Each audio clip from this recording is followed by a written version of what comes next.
always one in the crowd. Isn't that right? That's right. Clap, clap, give you hooty praise. Ain't that right? Woo. Y'all all right? All right, two to be here, two to be here.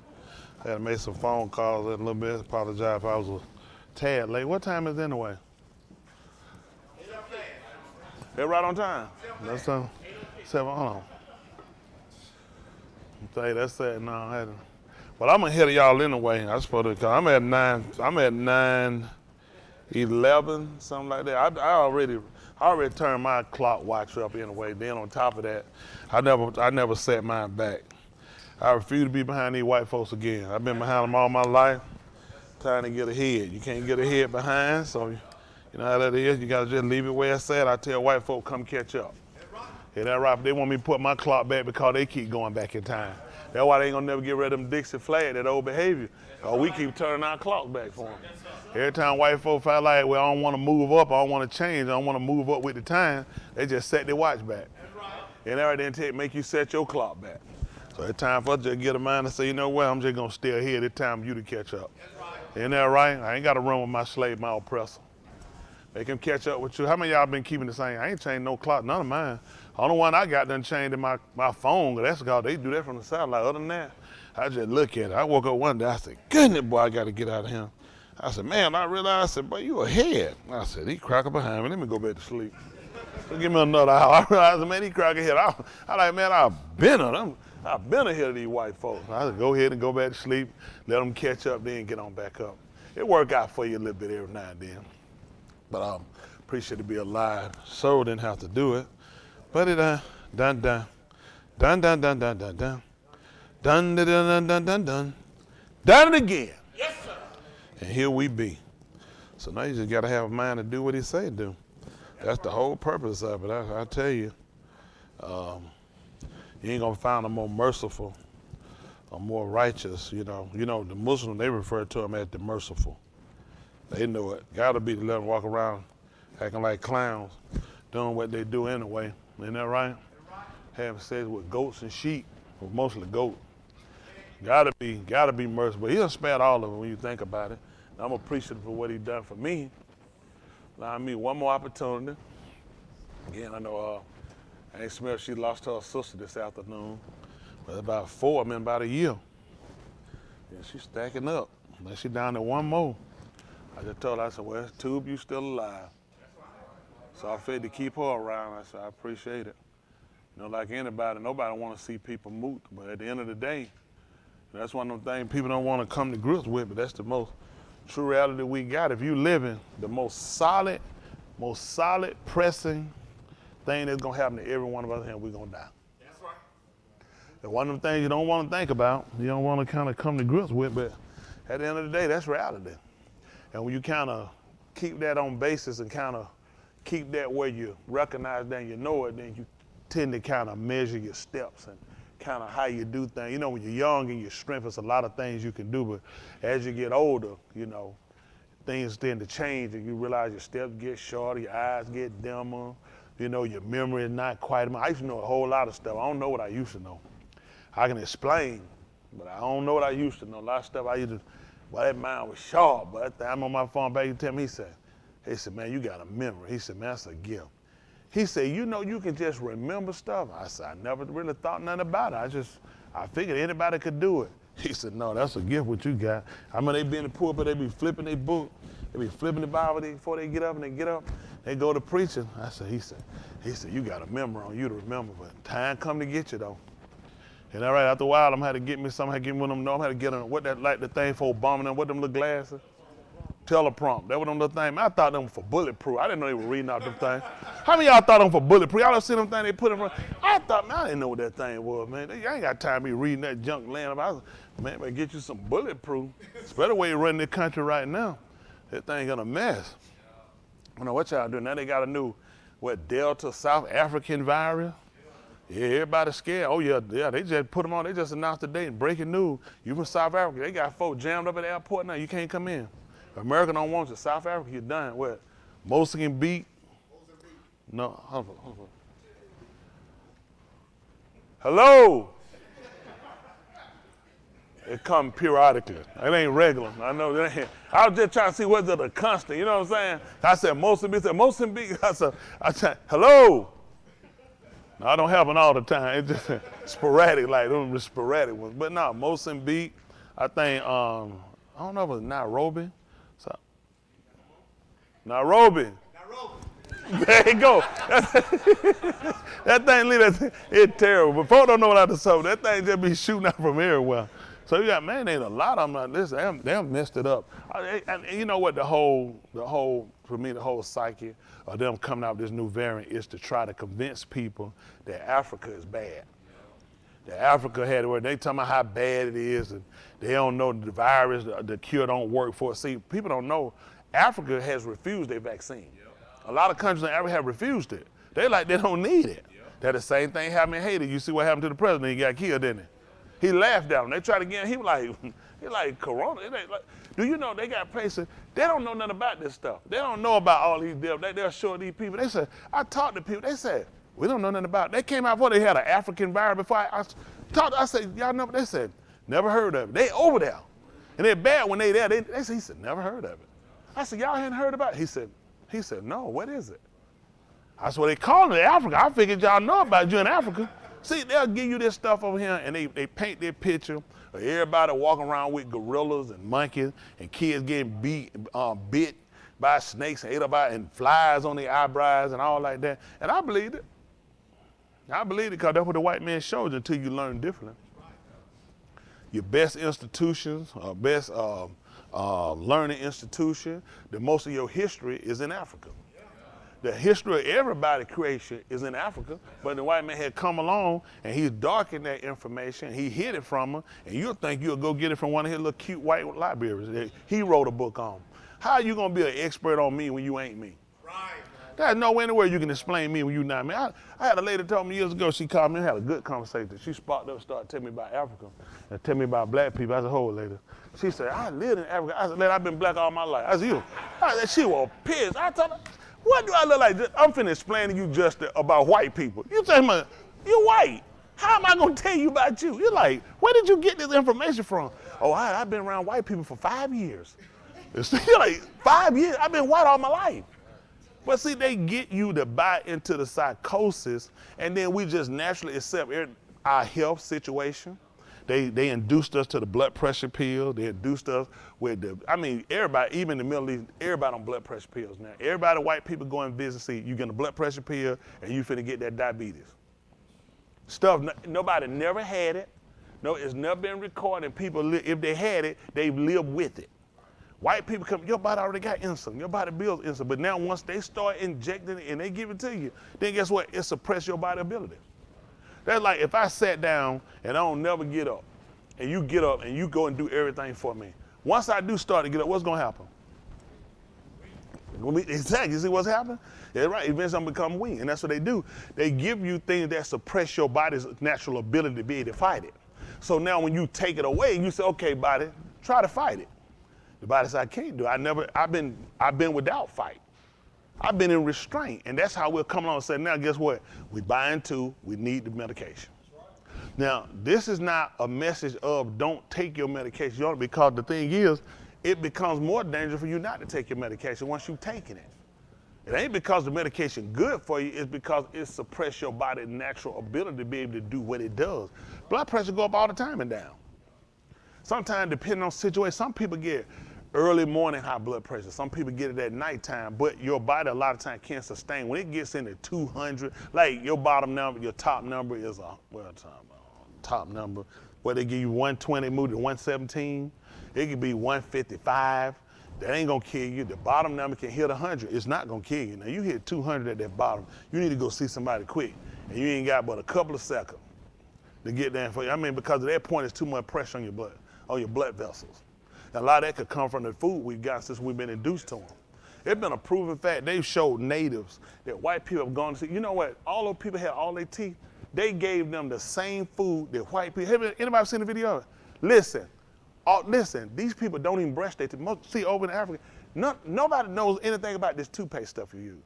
These people use tea tree. They use the bread. They take the actual bread and brush their teeth with it.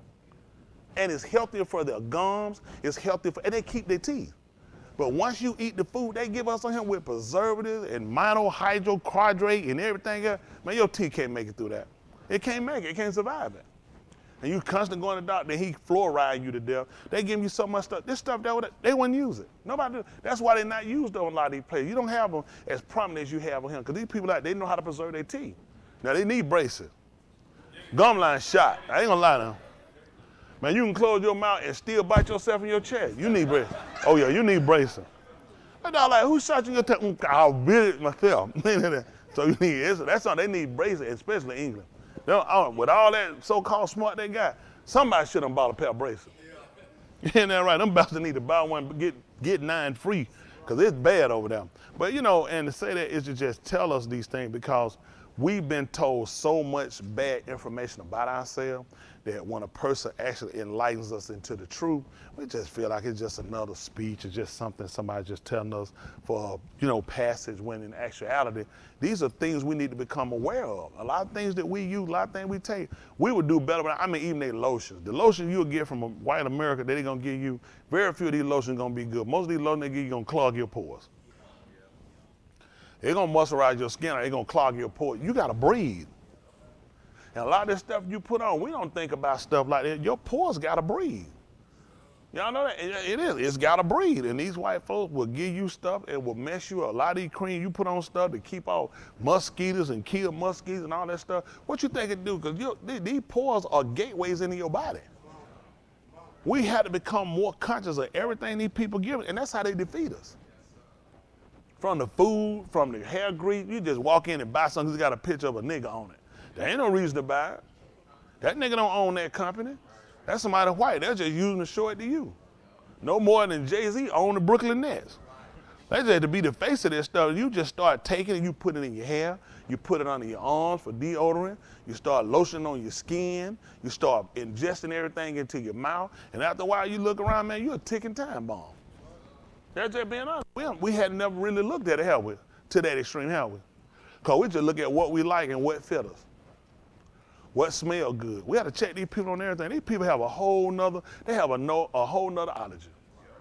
These people not in the mind of trying to save people, preserve people. They're in the mind of trying to kill people. The less people, they look at more goods.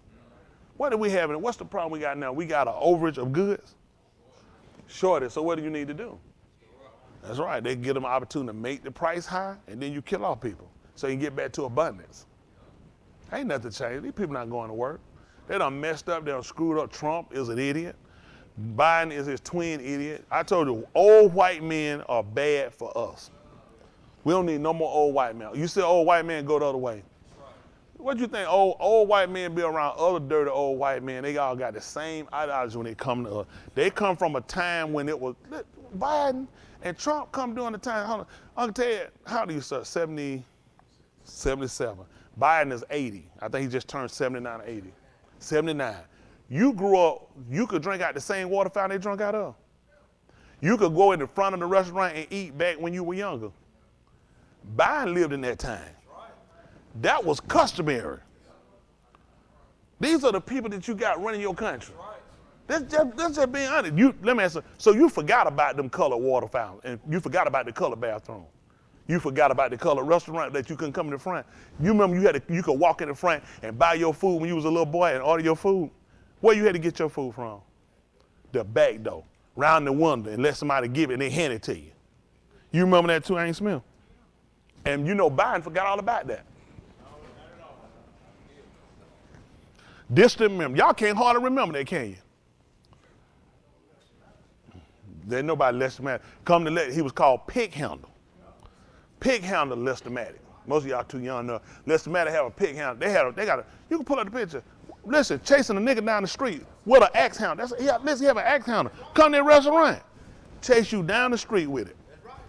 Dan Hill was a one-term, but he was a long-term mayor, governor here for a governor. You know why he was one-term?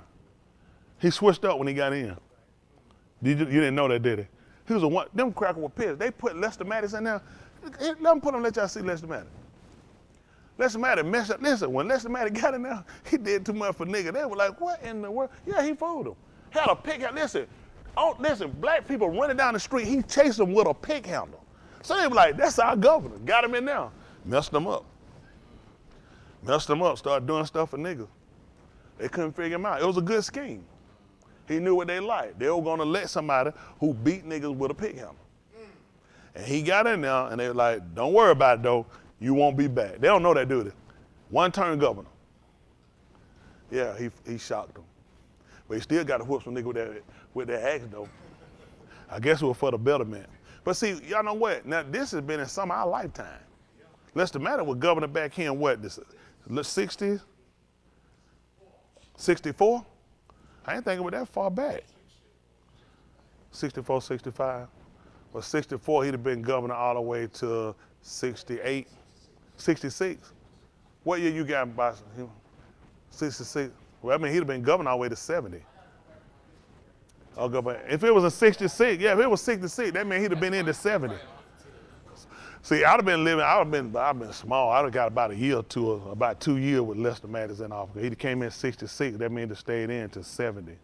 So he stayed in the 70, they got rid of him. So anybody actually come in and try to help us, they get rid of people like that. White folk don't keep people around like that. But you've been affected by everything these people got, from politics to the agriculture, to the clothing line. We don't know what they put in their clothes. These people already were experts on putting poison in your clothes when they gave them to the Indians. This ain't, I mean, okay. It ain't hard to tell what niggas wear. They see that shirt with that, like, Ernest, stand for a minute, Ernest. Now that shirt there'll be safe.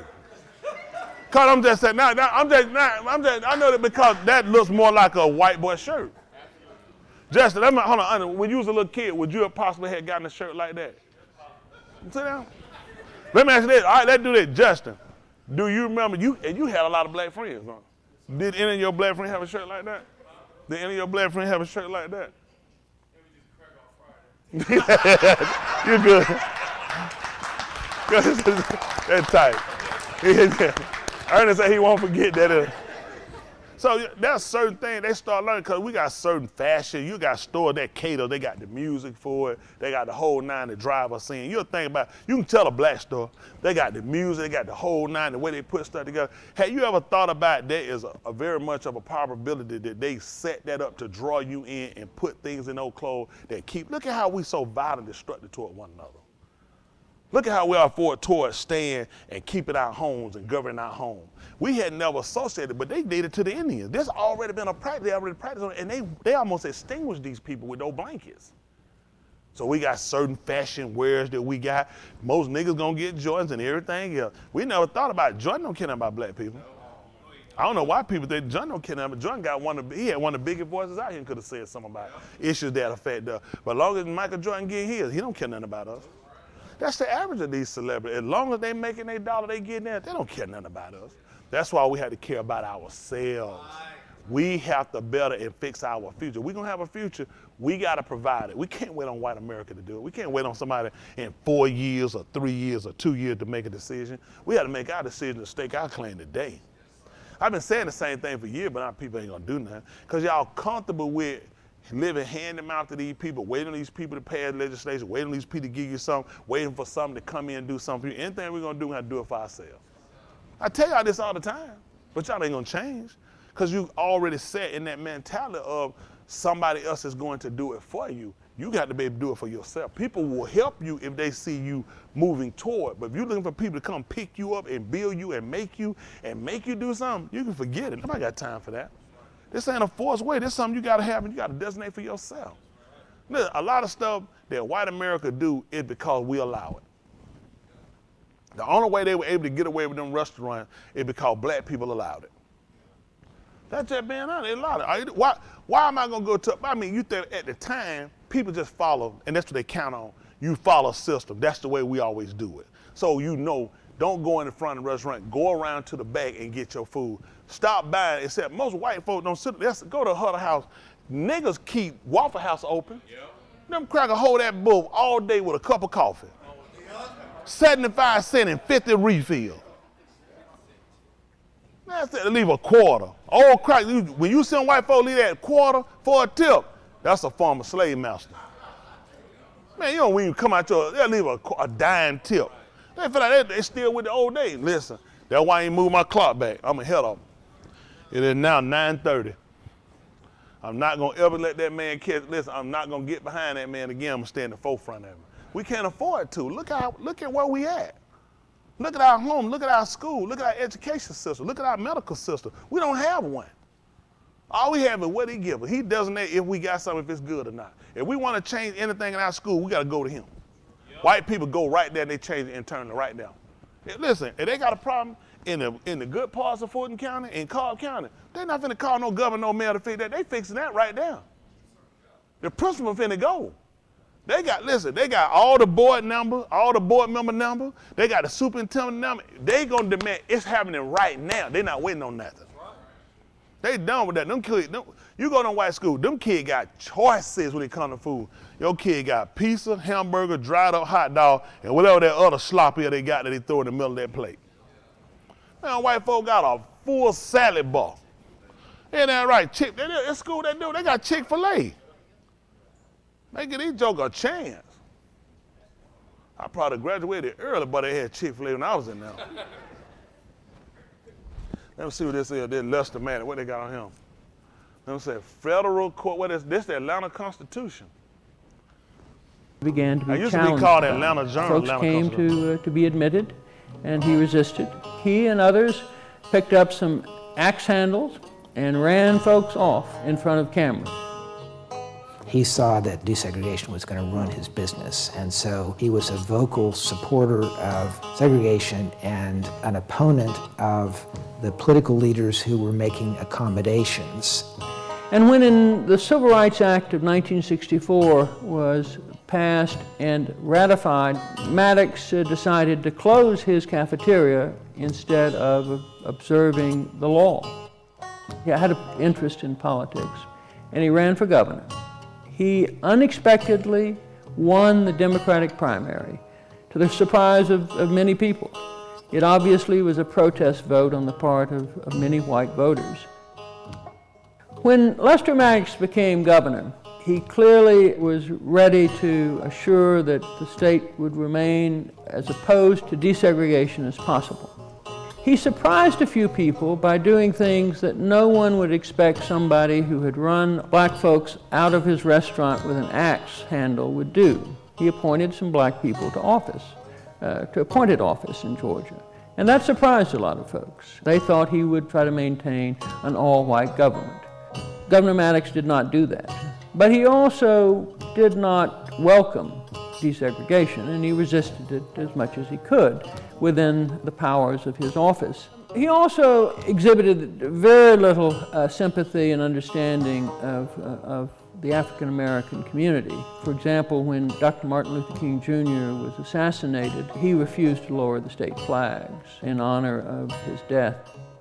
It was clear with all of the changes that were taking place in the public schools, in the universities, with the Civil Rights Act of '64, the Voting Rights Act of '65, and the Fair Housing Act of '68, that was much more difficult to maintain. And so, Well, as like all of them, white people, because of money, they'll change their position.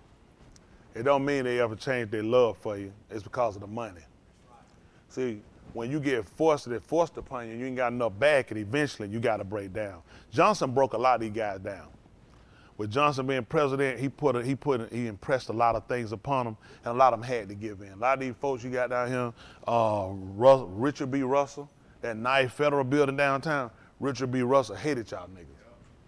He was against him and Lyndon Johnson was just like this. They were just like both of us. Yeah, they called them Dixiecrats. They were Dixiecrats. They were just like this. He withstood the party. Judge Smith, all them people, they were long-time haters of you. West Virginia governor, South Carolina, Senate, all of them hated you. They fought against you. Listen, he withstood his whole party. Lyndon Johnson only did 2 terms. He could have been the first 3-term president. He wouldn't run the 3rd time. He told me he was done. Then white folk drug him through the mud. He know when you start fighting them white folk, they dangerous, even if you white. You know who else found that out to be true? Them same boys that little boy killed up there in Wisconsin.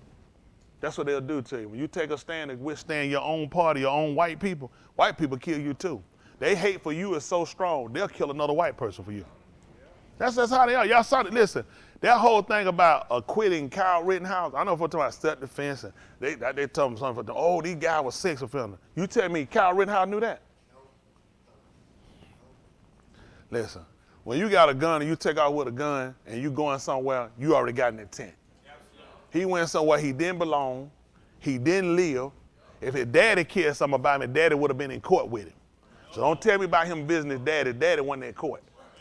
This dirty, low-down little cracker boy is just like the rest of them. And they let him go to let white people know that when you jump out here and you decide you're going to help black people, then you're going to die too. That's right. Yup.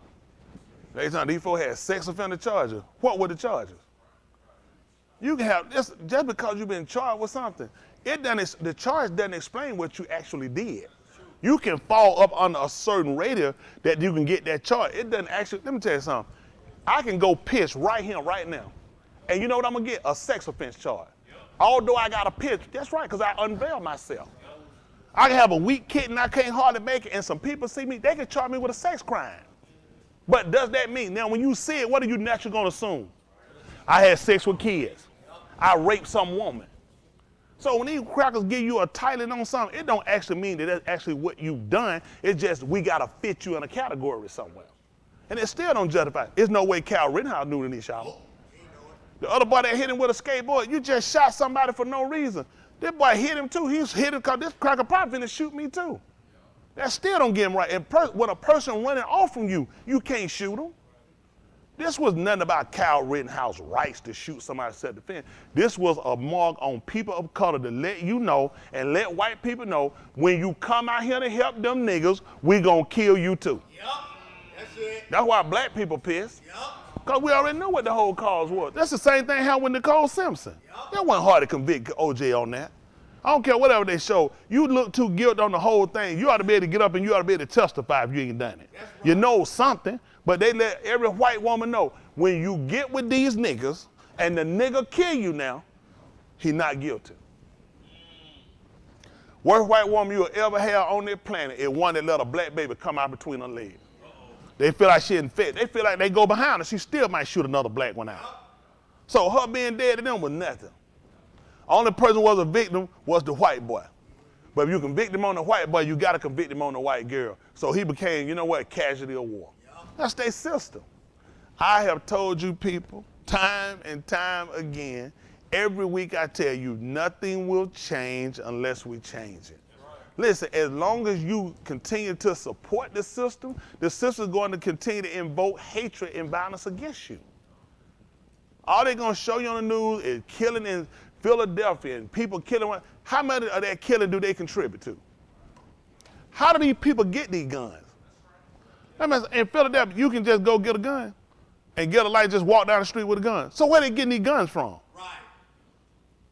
Because they bring them in. They bring the trucks in, they bring in the containers, and they let them know what container to break in to get them, and they flood them in the street because they made more money in the pawn shop. Pawn shop don't bid for no gun, but when you're on the street, a hot gun costs more than a legal one. So if you're a gun manufacturer, which one you rather sell your money at, a pawn shop or on the street? You can go buy a Glock for what, $300-something? On the street, it's $1,200, you're in New York. So do the math. $1,200 Glock in New York or $300-something in the store down here. I'm losing money down here. I made way more money up there. I'm putting them on the street. Guess what? These niggas on the street blowing more bullets than a nigga buy. These niggas buy a gun and don't shoot it and bullets just sit right. These niggas on the street using these bullets. They need people using bullets. People with legal guns and people that buy guns typically aren't shooters. They just have them for protection. They'll go every now and then. When you on the street, it's hot. You got a hot gun, you gonna wind up using it. That's why you got it. You sling a dope, 9 times out of 10, somebody gonna come to try to get it. You gotta do a gang this year, guess what you gotta do? Go spray something up, which means you gotta go get more bullets. The system set this up. So when you see them, they show them on the news, who look like the criminal? The nigga with the gun. Nobody looks at the person that made the gun and where did the gun come from. The gun manufacturers. We don't talk about that too much. Because people don't want to talk about the truth. Yeah, our people are bad. They bad toward each other. But you need to look at who gave them the infection to be bad. Who gave them a piss poor system and tell me it's called rehabilitation. Nobody never been rehabilitated for no being locked up. Well, have a nigga get tired of getting locked up, some of them just change their course of action and you wind up down and you just become a lifer. Prison ain't never changed nobody. They don't give them there's not enough opportunity for prison to change nobody.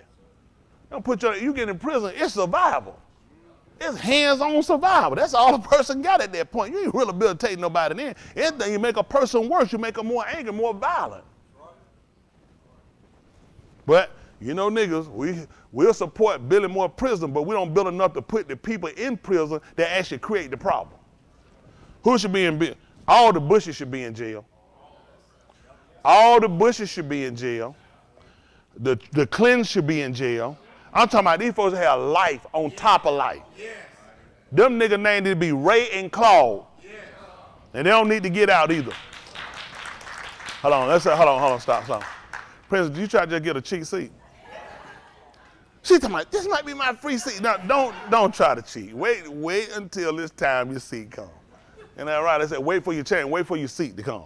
But at the end of the day, you know, our people really have to sit down and look at where we are if we're gonna get real change. This book that we'll go through and we'll look at and we'll read is valuable and is very essential for us if we take face value and look at our present day situation. I can't stress that enough. When you look at what we have to actually, what we're actually emboldened with, what we have to battle out here, it should make you really sit back to consider what you hear and why it's important for us to change how things work. You can't win with the system they got here. These people got diseases. These people got guns. These people got cancer.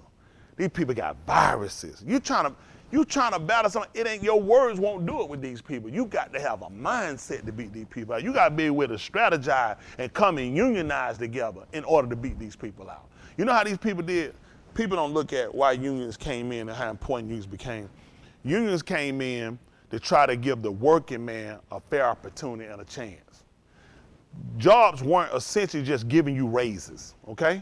People were stuck in those pays for a long time. When unions came in, companies looked at, non-union companies looked at, I have to pay you a certain amount, or guess what's gonna pop up here?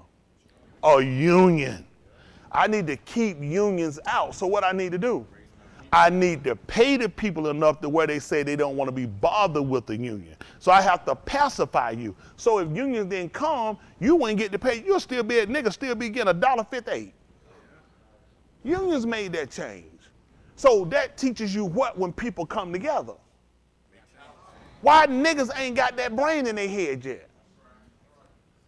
That if we unionize, if we came together, we can make real changes. And that'll force their hand because they don't want us to come together. Then they'll say, listen, we got to do this. We got to sign these bills. We got to make these right. We need more of us, not on police forces alone. We need to be judges. We need to be chief judges. We need to color the Supreme Court. We need to color up the Senate and the Congress. That's the only way you're going to get a fair chance. You can't win with these white people. White people are the minority, but they're the majority in politics. White people are the minority in policing. Look at the way it really matters where the minority at. I mean, where the majority at.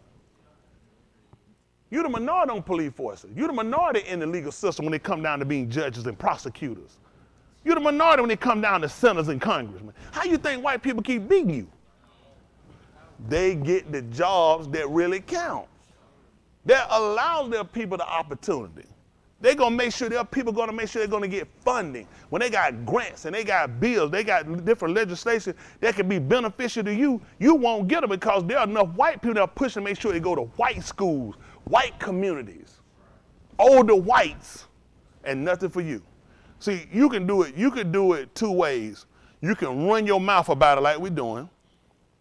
You can go out here and get you some guns, and you can take it. You're going to lose. Because you ain't willing to go all the way for what you stand for. That's not when you're going to lose. You ain't going to lose because you're not a better fighter than him. You're going to lose because you don't really understand your cause. If these people understood their cause, there's no way they'd come home. When they went out there, they would have went out. Take that stick, sharpen it, and rip that sign off, and start busting some head with it like Lester Maddox did. Yeah. Why was I getting all musty, holding no Home Depot stick in my hand for? Them folks ain't got no sticks in their hand. These people got guns. Yeah. And I'm walking around with a Home Depot stick and a piece of construction paper. These folks got tear gas, they got hell bent, battering ram, they got everything, pepper spray, taser, tanks, all this, and here my stoop behind with a sign. You can't be no dumber than that. And then why you think you've never accomplished nothing? Or you can start to look at how to get yourself into these positions so you can change the dynamics of how stuff happen to you. Ain't but 3 ways you're gonna do it. Your talking and you marching ain't gonna change nothing. White people understand violence and economics. How you think niggas wind up getting the teenager you got? Because they start looking at economy. They start looking at dollars. Niggas spend money. And enough niggas spend money to put in white people's pocket, they start saying, there are things I can overlook. So you gotta start getting yourself into power. People with money got power and they can get by and pass over things. That's why they keep you poor. That's why you don't get them. Listen, chances and opportunities, you don't get them because you're poor. You don't have the money. You don't have representation. We go to court, we don't take a lawyer. That's why you lose. The system ain't designed for a nigga to walk in there and get himself out. It's designed to come in a certain type of way. He speak legally, the person prosecuting speak legally, and the judge does. So you need to come in through their way and they can speak for you, and their person can come through and wrap it up and get you out of this. You're gonna try it yourself, and you're gonna look at a video called Sovereign Citizen. And it really says sorry citizen. Because you were too sorry to get the right representation. I've seen these folks mess up. Dwayne had got some good advice one time. Told him what to do, told him they bluffing. That man told him, said, listen. The man said, listen, that man said, he said, I got a jury downstairs. He said, if I bring that jury up here, he said, and they convict you, he said, you going to jail. Dude, I'm making this up. I want you to raise your hand when I'm start lying and making up stuff. Y'all looking at him now, see, are you gonna let me somebody start lying? That man told him, this all said, he bluffing. Tell him to pull his bluff. Why he did, listen, that man had a nice, like a 12-piece of hot wings, lemon pepper. That man had a fresh 12-piece jewelry that he brought up there and set for him. Jules said he just bluffing. But he sat out there, man, that officer had gave him a ticket. Dwayne decided to come and ask a question. Dwayne walked and asked that joker a question. Said, yeah. Said, how many tickets you done wrote? That man said, hold on, what the number? 20-something thousand? He said something like 18,000 tickets he done wrote. He looked at the jury and said, that's excessive. Hold on, raise your hand when I'm lying. He said one of the jurors shook their head and said, yep. But he got through that thing there and gave it to the jury. The jury took that thing down there. That jury came back up and down there. Everybody, we the jury found him guilty. He said everything just dropped down in he said, I'm gonna need you to come get me from jail. They found me guilty. That judge said, you know what I'm gonna do? That man said, it's clear you don't know what you're doing. That man knew you. It's clear you don't know what you're doing. So I'm gonna give you a chance. So I'm gonna let you pay these court costs and pay me this ticket, get out of here. Am I making this up? That judge looked straight through the time. Don't listen to these niggas out here with this stuff. Right. This old caveman, kooky-booky little lost stuff. I don't listen to these, man. Niggas ain't finna have me hemmed up. Stupid niggas watching that old stupid stuff. Now folks ain't playing with you with this stuff. You ain't gonna watch a 3-minute video on how to beat the judge. You ain't gonna win. Every judge different. These folks shut you down. Right. He ain't gotta let you speak. They don't have to record. Go study, get it out. The man don't have to, you're not an attorney. Right. There's no reason for you to be speaking in my court. Right. Well, sir, I want to tell you, you just blowed it. When he hold you in contempt, listen, I'm holding you, that means you're in a state of being despised. At that point, go ahead and lock him up. Am I making this up? What the tell? Hold on, good, clean white man. He went down there, he started letting the judge know too about what he right there. You told it, didn't it? Punked him out. He punked that white judge out. That judge said, lock him up. He said the folks told him, you messing with the wrong one. That judge, am I making this stuff up? You knew what you were talking about though, didn't it?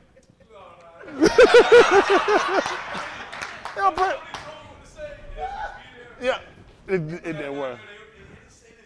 Yeah. Said it. That judge let him know when he got out there. He told him, he said, in my courtroom. He said, in my courtroom. He said, I couldn't let you do that. That man let him know flat, this is my courtroom. This is my house. He said, I can't let you say and talk to me like, you're not going to punk me out in front of these people in here. I got a courtroom full of people in here. They said, but I'm sitting here like, man, you got me. All these jokers like, hey man, what you just said? There's gonna be a whole damn pumpkin. You folks don't play that stuff, man. Don't listen to your retard, man. Listen. Go on, pay that money, get them folks in there and do that. You be sitting playing these folks will mark you. So I'm trying to save our people. People don't give us bad advice. It looked good on the surface, but white people got a certain system how they do stuff. And they not finna let you just come. You're not finna rap that. Go ahead and go and tell them. Hey, listen, Georgia got rid of Dixie flag, didn't they? Them crackers still got them. These folks, listen, these people got a way they gonna do stuff. Ain't nobody gonna tell these folks still flying around in your face. They fly the American flag. I don't know why folks fight about the Dixie flag. The American flag done did you just as much damage. That's right. When you got under that one, what happened to you? Same thing. You got under that one, that's when you done had all your little water, your white and black water fountain. You had American flag up. Yep. Don't let these folks make no fool out of you. Best thing I suggest to my people, there's only 3 ways you're gonna get out of this, okay? You're either gonna fight it all the way out to the end, to the death, or you're gonna learn how to get your people, and you're gonna learn how to put your people in enough position. One nigga in Congress can't do nothing. You know how many people in the Congress? When they can put on a vote and you introduce a bill, get shoot and back that junk down, one nigga in the Senate ain't enough. You gotta put enough people that you can make a difference. That's right. That's a white man house. What color y'all think that house is? White. The White House. What you think they call the White House for? Just for white. That's better tell them who it is. White folk running. It's for white people. Yep. That's their refuge. I got to teach our people how, if you're going to become effective, we fought it the wrong way. We'll say, we need more black police. A police officer only has arrest power. He can't go and tell no judge what to do. He can't go open no cell doors and let nobody out. We need people that can sit down, who got a rational mind, who can sit down and make a rational decision as a referee in what's fair. Is it fair to send this black kid away with 5 crack cocaine rock and this white boy from this fluent home who has an ounce of cocaine powder and he gets a slap on the wrist and sent home to rehab? This nigga gone down the road. Because that's a 3rd strike. He decided to let it be a 3rd strike and this boy go away for 21 years. What kind of vibrant citizen help he gonna be to our people? After we release him for 21 years. Once he get here and learn the system and realize he been putting himself that was designed to take him down. He's gonna be angry with us. He's gonna hate us. He's gonna be violent against us. That's why white people get in there and make a way for their kids. They set up for their kids got long years of history of freedom. Long years history of a loan that they don't have to pay back. All this stuff these people learn about, PPP, if you pay the money out, you don't have to pay it back. White folks always had that. White folks, they gave it to you because they knew you were going to put it back in the system. Yep. White people been getting it. And they ain't been paying it back and had to pay it back. F it up and get another one. Then F that and get another one and never pay it back. They put it on the back of the taxpayers. Nobody never educated us. These people ain't taught us how to get in there. SBA loan. You know how many niggas don't apply for SBA loan? Before they have, do you know it take about a minimum of 9 months to get an SBA loan? Your business will be shut down. You can't apply for no SBA loan and get no loan next week, next month. It take about 6 to 10 months to get that money. By then, you out of business. White people already be sad. White people don't need no SBA loan. They go get a Bank of America loan. They go get a Chase Manhattan and a Wells Fargo loan. You don't know how to do that, do you? Take your business and tell them you want to get a loan, see what they do to you. If they do, watch your interest rate. Everything you get is going to be a disadvantage to you. So we need people to educate us. We come here, it's not only that we're getting the word, it's that we're getting direction to understand what kind of system we're fighting against out here. Okay. I'm just telling you, keep on. Go get you a sign and walk with them tired niggas, them same tired niggas were down there at the Arbery trial, and they done convinced the people that they the one got a conviction. You can't be no dumber than that. You can't, them niggas, the deputy dog Al Sharpton had nothing to do with them folk convicting him. That was just the flat out facts. It was no way to get around it. Video, his own stupid testimony, their own stupid statements they made. That's what got them convicted. It was no way around it. When the judge laid the letter of the law of false imprisonment It was no way they were gonna get away. It was stupid for anybody to think they were. He laid the rules down to them just like it was. They looked at this was just an embarrassment, and you weren't gonna make Brunswick look like we some cavemen on here and anything go on. Cause they knew what was gonna happen. The feds gonna come down there. They're gonna start breaking that police department up. So they knew we gotta convict. They ain't caring about no deputy dog now. They let nigga walk out there with gun, walk around out there. And little rat neck time, cause they knew. We already know what we gonna do. We're not worried about that. No folk didn't affect no jury to do that. Don't let nobody make no fool out of you. But see, they'll sell that lie to you and make you think they help you out, and then you'll send money in them tired niggas. Them niggas ain't did nothing. It was just plain old face. Every white person I told you ain't bad. They had enough white women that realized something. I got a son. I would hate for somebody to run my son down and trap my son and kill my son and sit up here and try to claim they're a victim. It was just too stupid. There was no way they were getting off on it. Then they knew then after a while we were gonna have to come down there. Wasn't gonna be no talking. That talking ain't did nothing. And them niggas had done something, I told y'all before, why you still marching?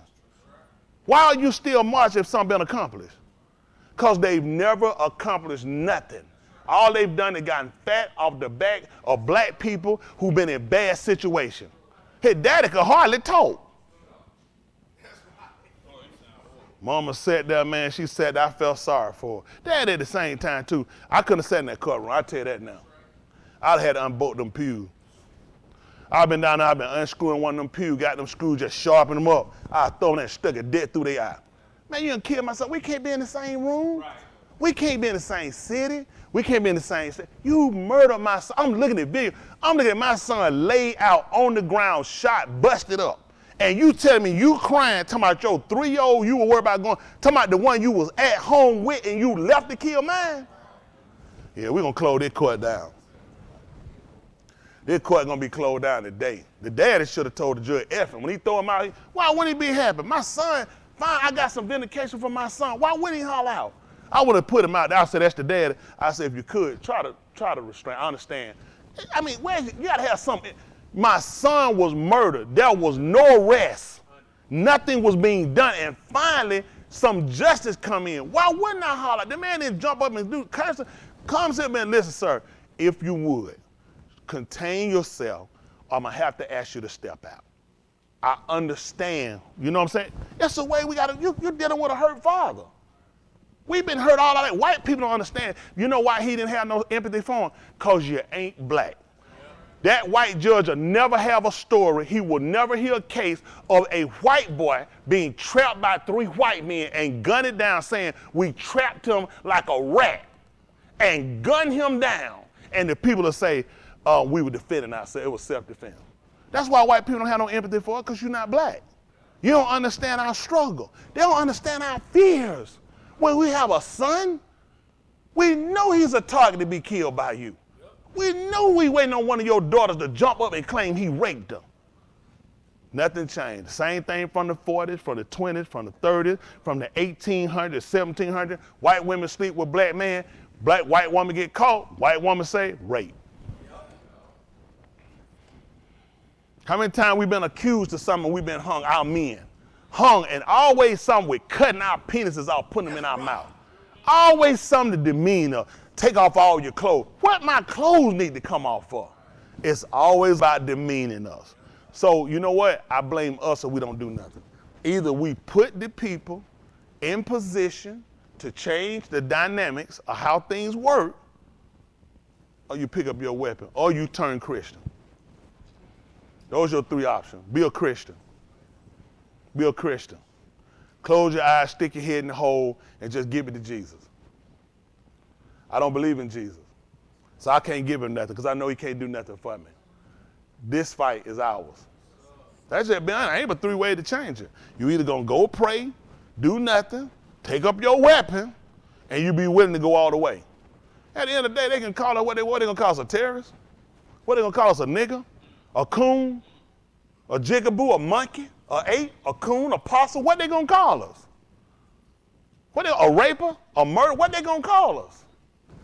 What do we call them? Why we ain't got all these different titles for them? Right. But listen, those are your only options. Either we get people that's electable that can be put into the Congress, put into the Senate, they can be put in the White House, so we can have a fair chance for everybody. That's all we asking white people. A fair chance. An equal right chance. What you won't do to that white boy, don't do it to me. What am I asking for? What am I asking? Give all ticket to all white people? Whatever you won't do to him, don't do it to me. Whatever you will do for him, do for me. I'm a human being. Now, I can't keep saying this. I need to put some force behind my voice. That's the only way you're going to change it. Get people electable, put them in position. You got to take up your weapon. You tell him he made the choice for you. Okay, we know where y'all at. Pray to Jesus. All right. I'm ready to go all the way either way. Tired of, it's just a matter of time they're going to gun us down. What they going to do? Make up another lie? How you just coming up now who killed Malcolm X all that time? Malcolm X been dead over 50-something years. We just found out Malcolm, they didn't kill him. You just coming up with this information. They've always known it. They frame people, lock people up for 50-some years while the clean, white, dirty cracker go free. They waited till every cracker that could go to jail is already dead. That's enough to make black people should be pissed enough to say, we done. No more investigating unless we do it. We do all our own investigation.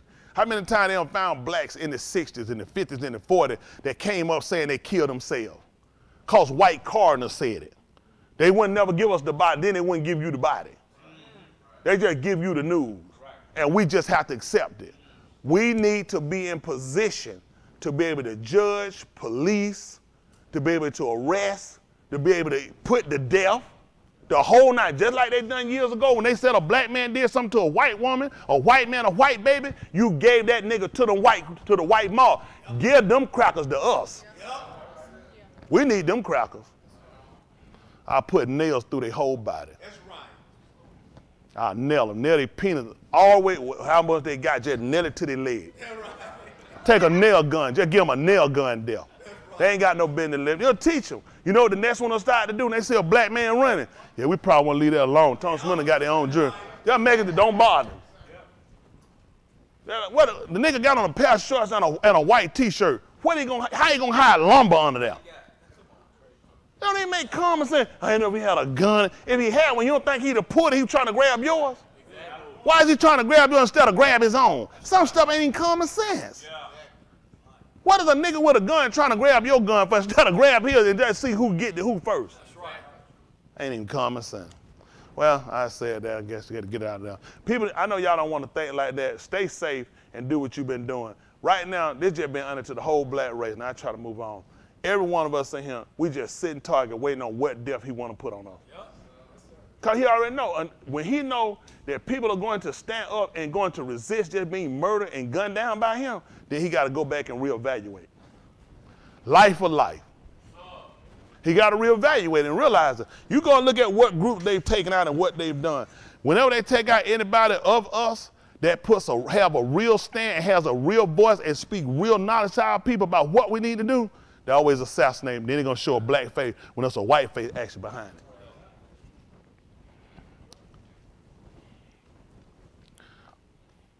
People don't believe it. I already done preached, though. Look at your situation. Is that the only Lamont Arbery we have? Well, Ahmaud Arbery we got? That Brunswick, you know how many, you think that's the only case that DA decided she wasn't going to prosecute? They fight. Why isn't every one of her cases need to be opened up dealing with everybody black? They ain't talked about that on the news, though, did they? This the only case, this the first case she ever decided to hide and cover up. She thought it was okay for a black man to be murdered by 3 white men, gunned down with their voice on tape saying, we trapped him like a rat. And she decided not to prosecute because that was her friend. How many other white friends she got that shoot niggas? All of a sudden, though, we ain't gonna talk about that. That's the America you live in, folks. You need to be pissing up the chat. Listen, let these white folks know that little conviction you did with them guys, that didn't impress me. I don't know why Al Sharpton's out there praying for what? Praying for what? Them white folk didn't do nothing more than what they supposed to do. I wouldn't dare go get no shirt talking about hooray, hooray. Cheering for what? What should have happened? You were wrong. Dumb old niggas. Got a slave song, slave dance, and got to run out here hollering and praying in front of their courthouse to a white G. Look at all them little deities up on top of that building. White, Greek, naked white people on the top of that building. How you finna get justice out that place? Everybody on top of the building, a titty out, a little dang-lang slanging. All these folks, you going here, your life on the line, and all you got is titties and ding-a-lang hanging over your head. Folks in here worried about, man, I hope I don't get locked up. You walking in a strip joint, titties and ding-a-lang hanging over your head. Are you serious?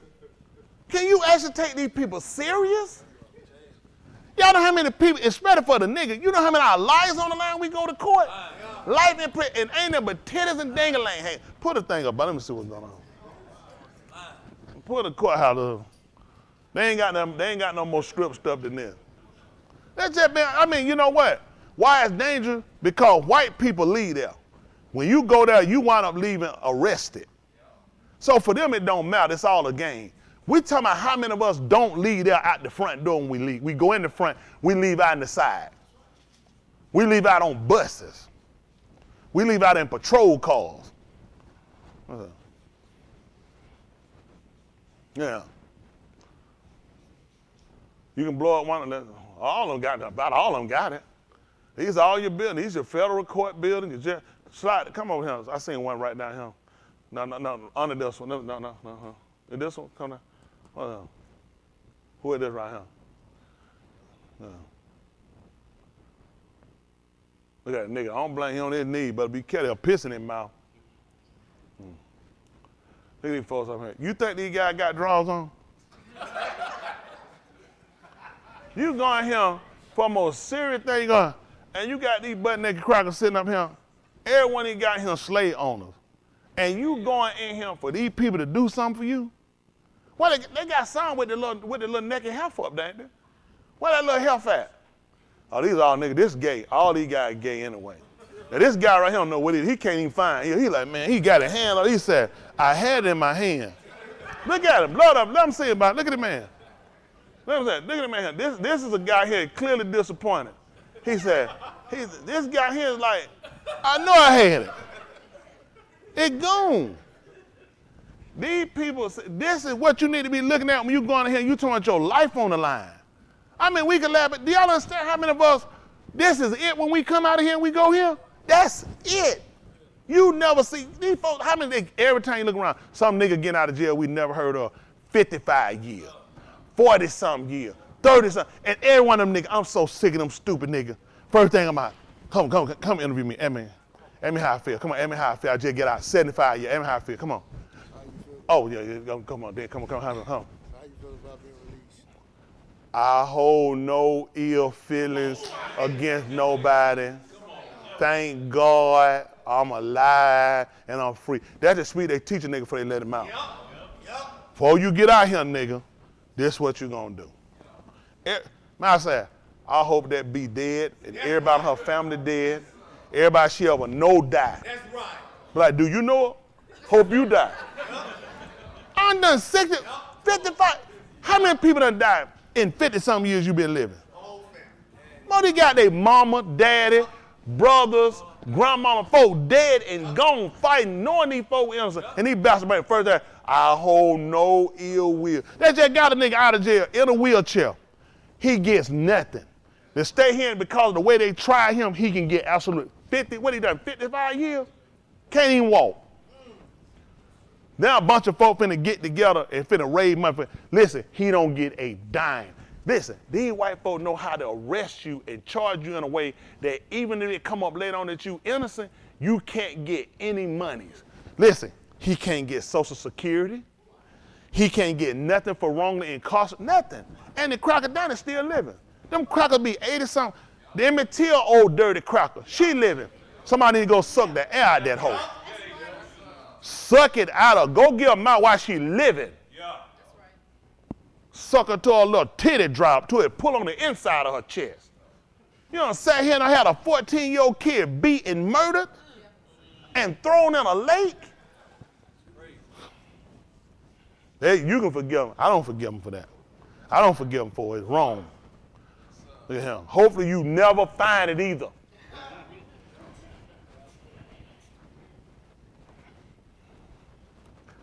All right, we got to move forward. Y'all don't like that? They can hate me all they want to hate, but they done hated us already long enough. When we gonna start loving ourselves? When we gonna start? See, I'm gonna tell you what we gotta do. We have to teach our people how to avoid all of these life traps they got. They got life traps to keep us from ever trying to advance and make it. We the only fools don't know it though. They listen. It's notoriously or is widely a world known that we don't know how to work together and how to build. We're too busy trying to outrun each other and we ain't even got nothing to run with. Instead of learning how to establish something, then we come help you to establish something till we establish enough. Now you have a defense. You need money and you need position when you deal. White people got money and position. It ain't just money, they got position and they got people in position and they know people in position. That's how they keep navigating, keep moving, they never fail. You don't know nobody. First slip you out of him. First wrong move, they come to get you. See, white people, they sack themselves up. They know about tax shelters. Niggas don't know about no tax shelter. Only shelter nigga know about, and when he get put out, he ain't got nowhere to go. And he ain't finna get in there. That's why you're homeless. We have to educate our people on how to survive and how to live. We don't know how to live. We ain't talking about just street living. We got to teach you when you get out from the street, you got to know how to navigate and learn how to use a voting system. You got to learn how to use all this stuff to your favor. That's a lot of stuff. You out here, listen, street hustling ain't the same thing as surviving when it come down to how to do business. Too many folks trying to transfer stuff, it ain't going to work like that. It ain't going to work like that. See, these people got a system. When you go and set your business up, it's got to meet certain protocol, and if it don't, they're going to shut you down. And they're going to come at you, and they're going to hurt you. They're going to hurt you real bad. Niggas just go throw something up and grab something and call the business. They don't work like that. White people need paperwork. They need they need EIN numbers. White people got to see your stuff being registered, and you got to pay every year to make sure we understand, we recognize that you, I ain't been paying. I said, we don't recognize your business. We can come and shut you down and get you for everything. Niggas miss because we miss too many things that's detrimental to us. That's why we'll never really advance out here. We get a little easy, simple stuff. We don't get stuff and get ourselves set to where we can continue to exist. You got to make allegiance when you out here and you doing business. That's how people survive. You'll find they'll buy out certain companies or merge with companies. We're stronger together. You want to be that one long gunner nigga and your stuff ain't going to make it by yourself. They know how to float, get a loan from that name, float, get a loan from this name, float to get that in, and they keep existing. Y'all want to make it, or what you want to do? You want to sit and play games? I'm just telling y'all the truth. We don't know nothing about it. If anybody teach us this, they're going to charge you and make a fool out you. Everybody we get make a fool out of. I'm trying to keep you from letting somebody make a fool out you and learn how to do business and learn how to get here and learn how to survive. Y'all got it? You need more than just survive. I want you to make it. Mr. Yahuwah done set up for it. We can do whatever we need to do. It's just our people not mind to realize it starts here with the word. These people here ain't going to help you. See, he going to help another white man. He going to help another white. Who else they got up here? Who are these folks here like they care about a nigga? Which one of these folks you think care about a nigga or a nigga? These Roman soldiers. Roman soldiers were responsible for taking Yahushua and hanging him. That's why when you go here, what you think gonna happen? Yahushua got hung in a Roman court. Do y'all understand that? This is where you go to court at, nigga. Why you think you getting hung? That's right. That's somebody gonna sit around and play you tell me, these niggas look like they can't see? They gonna tell you justice is blind. Quit being stupid. You need to formulate a system that works for you and has favor for you. That's why white people can walk out of them. They have favor. I'm going to go to a restaurant and eat, and they don't give me nothing. You still going to go somewhere that know you, they don't give you favor. You might get up some from other people that wait. You might get more food than other people because they know you. They're familiar with you. You keep going to places people don't know you. So what do you think going to happen when you get there? You got to start visiting people in places that give you favor. Jesus ain't got no favor for no nigga. Niggas do favor for Jesus. You set them to other black people that dying out. Other people that being distinguished. Make a fool out of you. It's time to get smart. All right, they're going to get ready to sign a Kato Sarah, and we'll try to get ready to move on forward. I know I told you that, but y'all ain't going to do nothing. When these white folks start gunning you down, don't call my number now.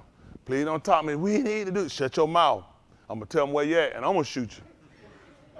Or you want to move before that. I'm just saying, only two ways to get out of this.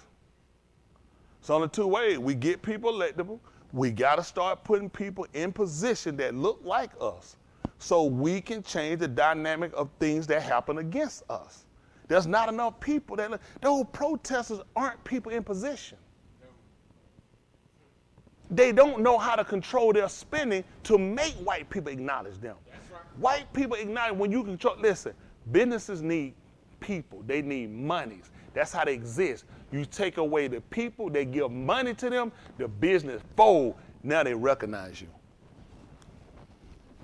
All those stupid junk. Let's do this. Come Monday, nobody black spend no money. What the nigga gonna do Tuesday? Nigga gonna triple. Tuesday gonna be the best day he done had over a whole year. Because at dumb versus we teach our people not to spend with them again. That's when you make a difference. We don't spend again. Come Monday, we don't spend with them never again. That's when you hurt them. Ain't nothing black. That kill them now. They like, oh, hold on. They ain't gonna spend. Man, listen, Christmas be shut down. More niggas gonna spend more money. Niggas gonna buy stuff they can't afford. White folk buy cheap toys. Man, white folk buy cheap toys. Little dumb little puppy. Nigga go buy stuff your kid don't even need. Your kid can't even talk.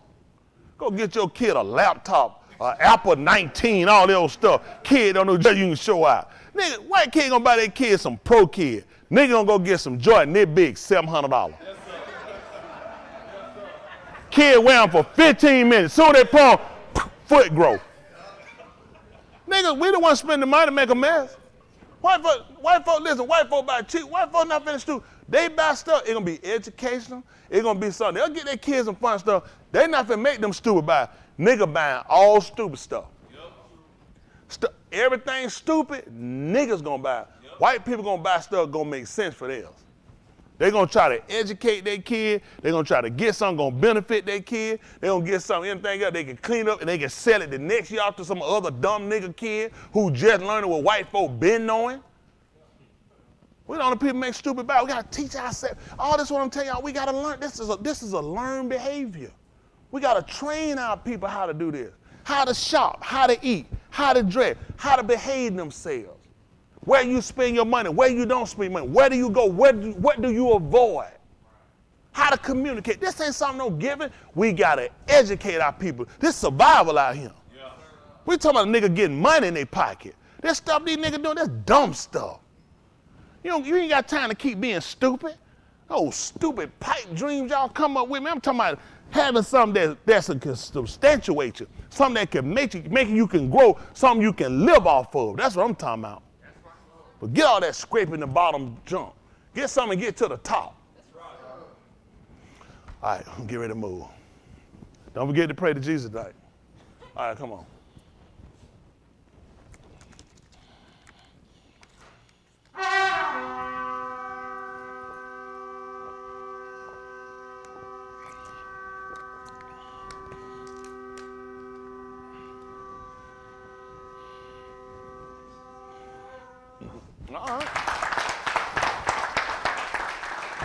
All right, all those that are able.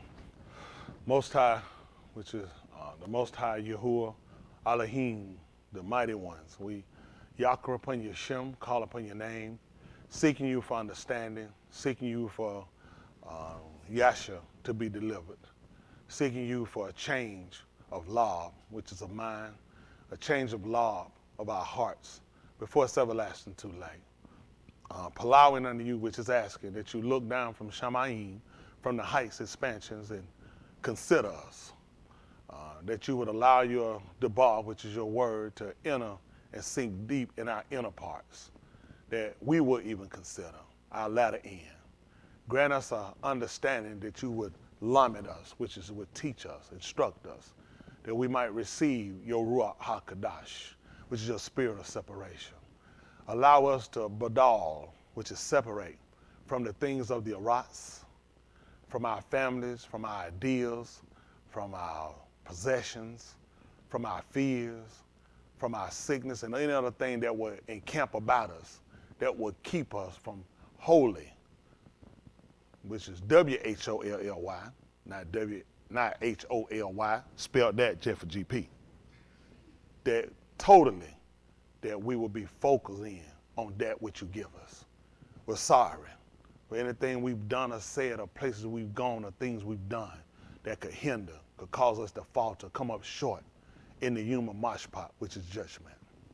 Hadu, which is thanks for considering us to be here, this Layla, when there are others whose lob, whose mind are in other places and doing other things and not considering, not zakar, which is remember, your amar, which are your commandments, of which you told us to zakar, the Shabbat, which they will call the Sabbath day, and to keep it kudash, which is to separate it from any other yom, which is a time in which we set aside ideals and things and relationships of other things that we can give ourselves wholly unto you.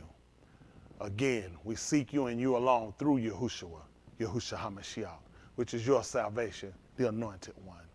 We palau unto you that you will make us joint heirs with him, that you would baraka us, which is bestow a gift upon us, and will make us of the Kodashim, which are the separated ones.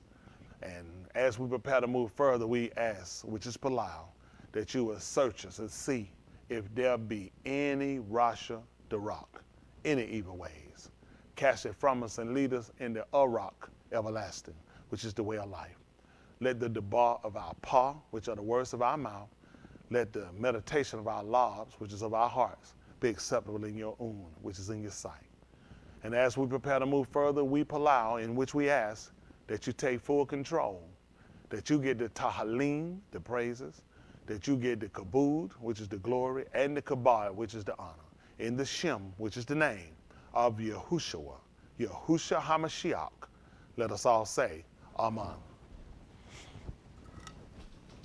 I will try to be mindful of my time. I know it's 10:25. But since the white man convinced you it's 9:25, ain't no use you trying to get right with no time with me. The man move you around at will. And look how he just comfortably get us this scepter. Ask anybody what time it is. Now, who convinced you to move back and forth in time? White folks are space travelers. This is Romans 15:4. Listen.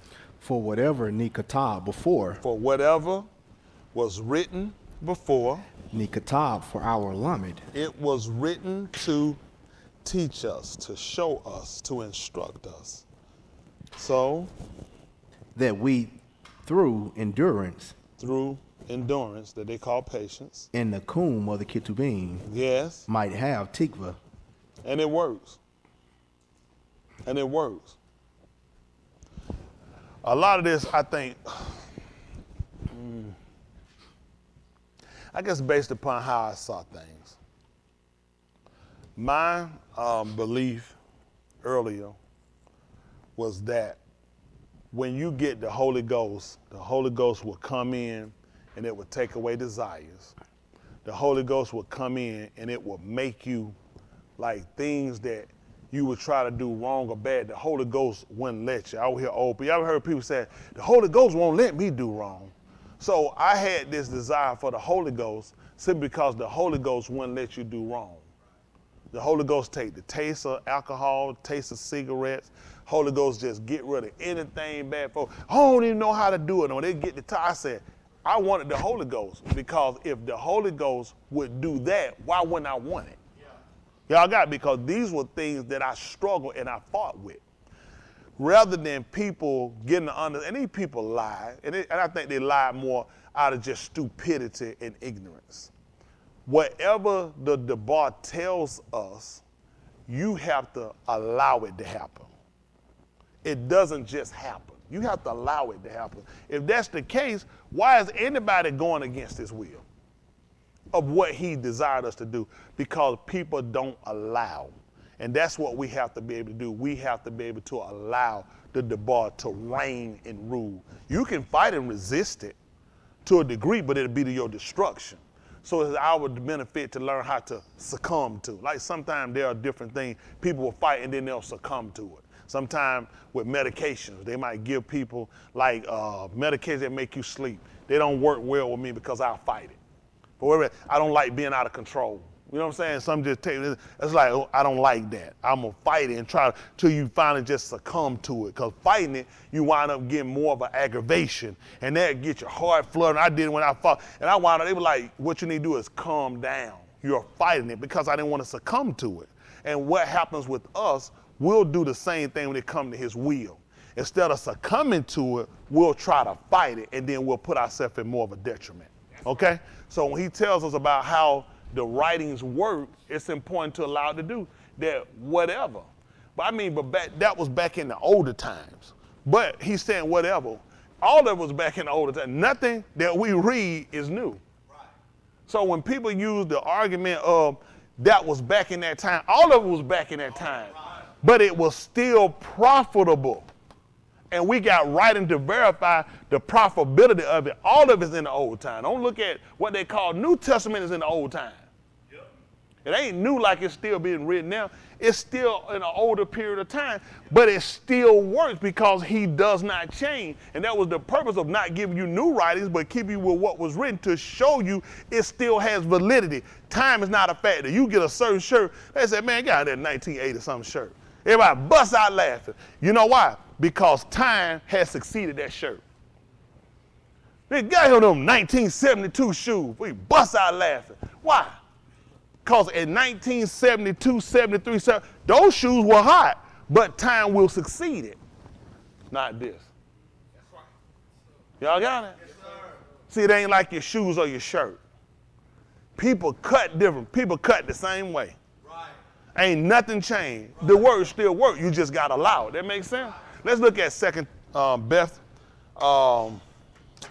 Barnaba, they'll call it 2 Timothy. Beth 3:16. Well, I might make it 15. Beth for second. Barnaba 3:14. The Barnaba means born of the Nabal, which they'll say of the prophets. We don't have prophets. He was born of. Okay, so we want to go back and look at this. What do we find? Okay. Sir. All right, this is 3:14. Let's say, listen. But continue thou in the things which thou hast learned and hast been assured of, knowing of whom thou hast learned them. Okay, listen. But you stood for what you have learned, which you were learned, which means you was not just told something, you saw it. And for what you have assured of. That's what you've been assured of with you. Because you know what it is that you have learned from them. So He know what He learned from what He saw. Let's see what He said. Back this up. See if that's 3 and 10. Same book. Let me see, that's what I want.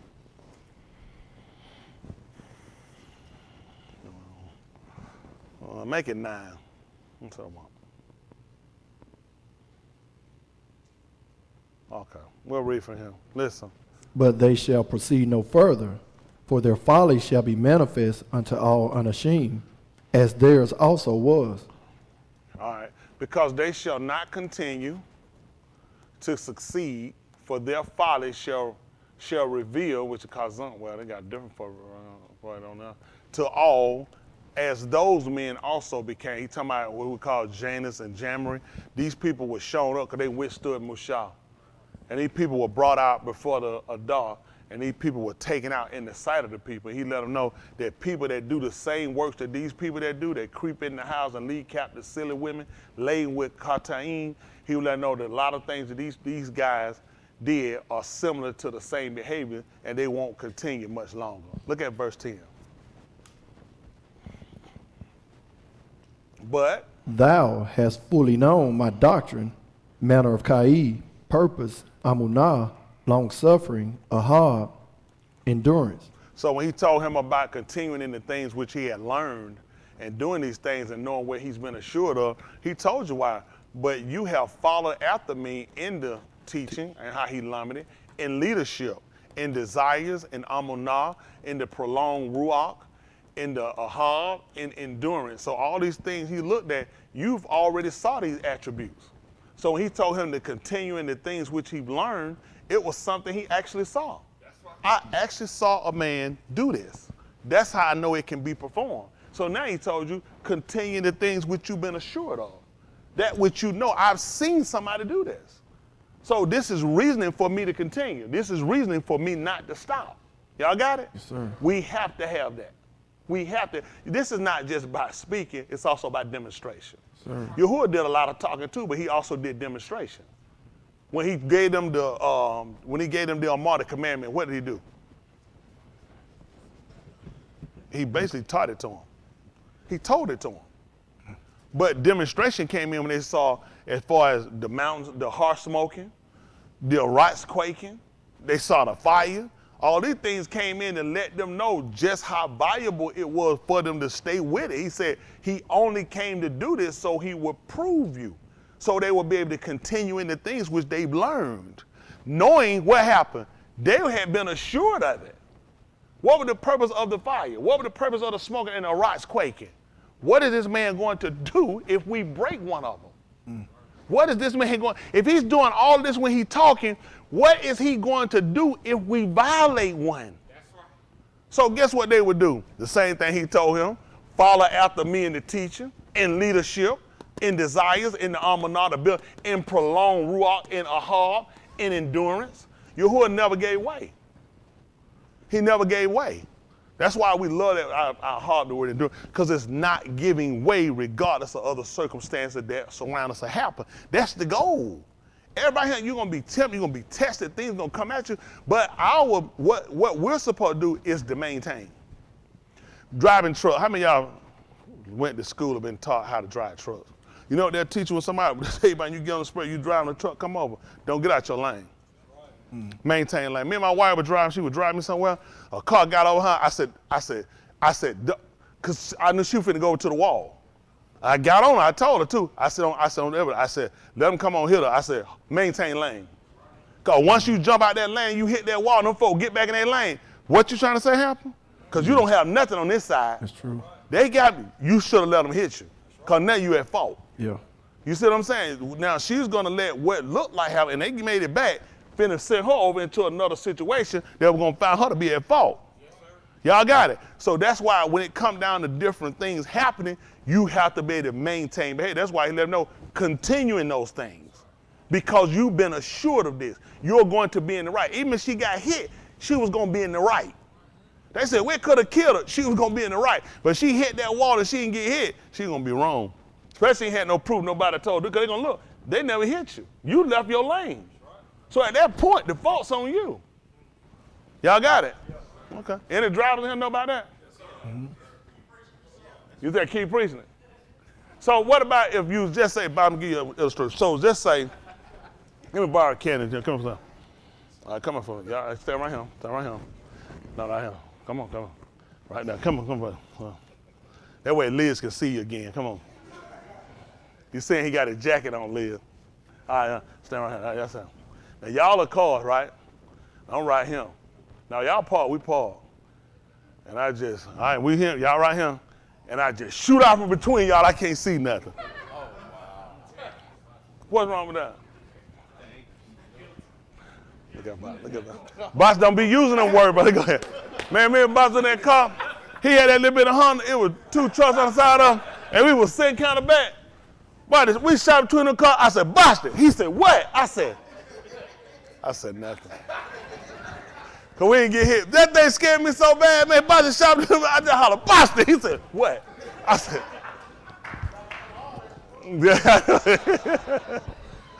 we made it. We made it though. Woo, boy, like took my heart out. Mm-hmm. I will go back down to 14. 15, I think we're back to 15.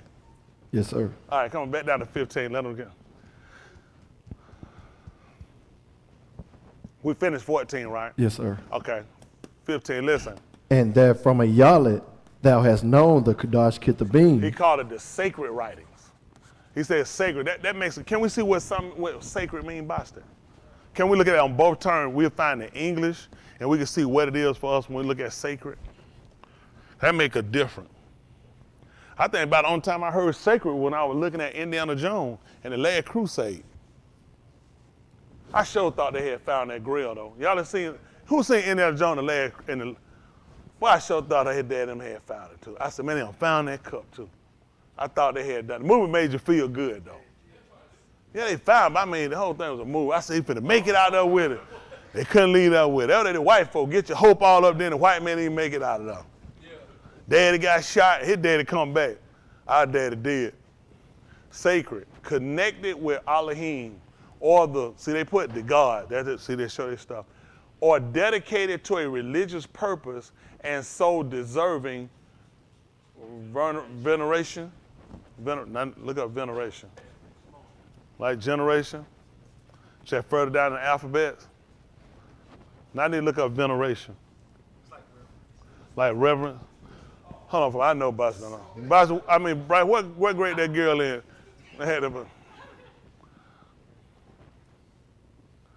Girl had 5 pages with 9 of them pictures on them. And she had been collecting since she was in the 5th grade. Bryce said, I said, boy, what's the answer? She got 9 pages, she got 5. What's the answer? He said, I don't know what grade she in now. I said, are you serious? I was pissed. I'm like, what they got to? He said, okay. I still don't know what grade. I said, boy, at 40. He said, I still don't know what grade she in. Veneration, great respect, reverence. Yeah, but what grade that girl in? All right, we'll buy that, veneration. How many of y'all done used that before, veneration?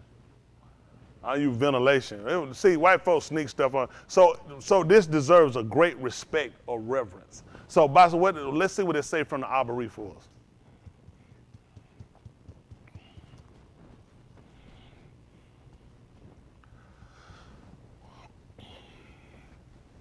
So it's good to understand it for both. It's given, Kudash is what, when it's called, okay, sacred, okay. So, Kudash, Kadash, this is, you'll pronounce this Kadash, I said Kodash, but it's saying Kadash. To be clean, so you know that we're looking at the writings of ceremonially clean, or more, we'll look at ceremonially. And the reason we look at ceremonially is simply because we had rituals like when we went into the mashkan, then there were different washings. There were certain things we put on because it was for the ceremony. Like people say, we get ready to have a marriage ceremony. They'll put on no sweatsuit. They'll go put on the tux, suit. She'll put on the dress. She'll put on the veil. So we're looking at ceremonially clean. You know what I'm saying? For a purpose, basically for this, for a purpose, to make, pronounce, or observe as clean. So when we look at the word, we need to observe it as clean.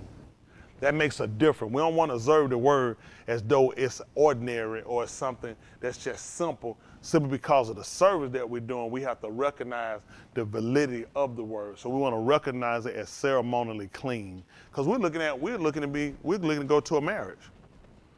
Right? And on the way to get invited, we got to meet a certain protocol. So that's how we value the bar. Let's go back to what he told us. Okay. And from your youth, you have known the sacred writings, the Kudash. I mean, the writings are ceremonially clean in the High Kalim that's for the temple. Kalim, what's it? Yakalim for the temple? Yakalim is different. We used to say Hadakel or Mashkan. Yes, sir. Okay. That's how they put it in the temple, which are able to make you wise unto. Yeah, sure. So in order for you to get salvation, people don't realize, first thing you gotta do is get wisdom. Mm. So this is what we learned from our older writings, our first Berea. He talked about a people, so let's see something. See if there's all our Hadabarim, 5, 17, 20. 25, 5, all our Hadabarim is Deuteronomy. Let me see. Then I'm gonna have to go. I know I'm gonna have to go. I'm gonna have to go somewhere else too. Let me see. Allah Dabarim. That's not probably what I'm just going to want to say. So I already know. So I'm gonna make another one. Thank you, Mr. Hood. Thank you, Moses. I appreciate you. How'd that come up?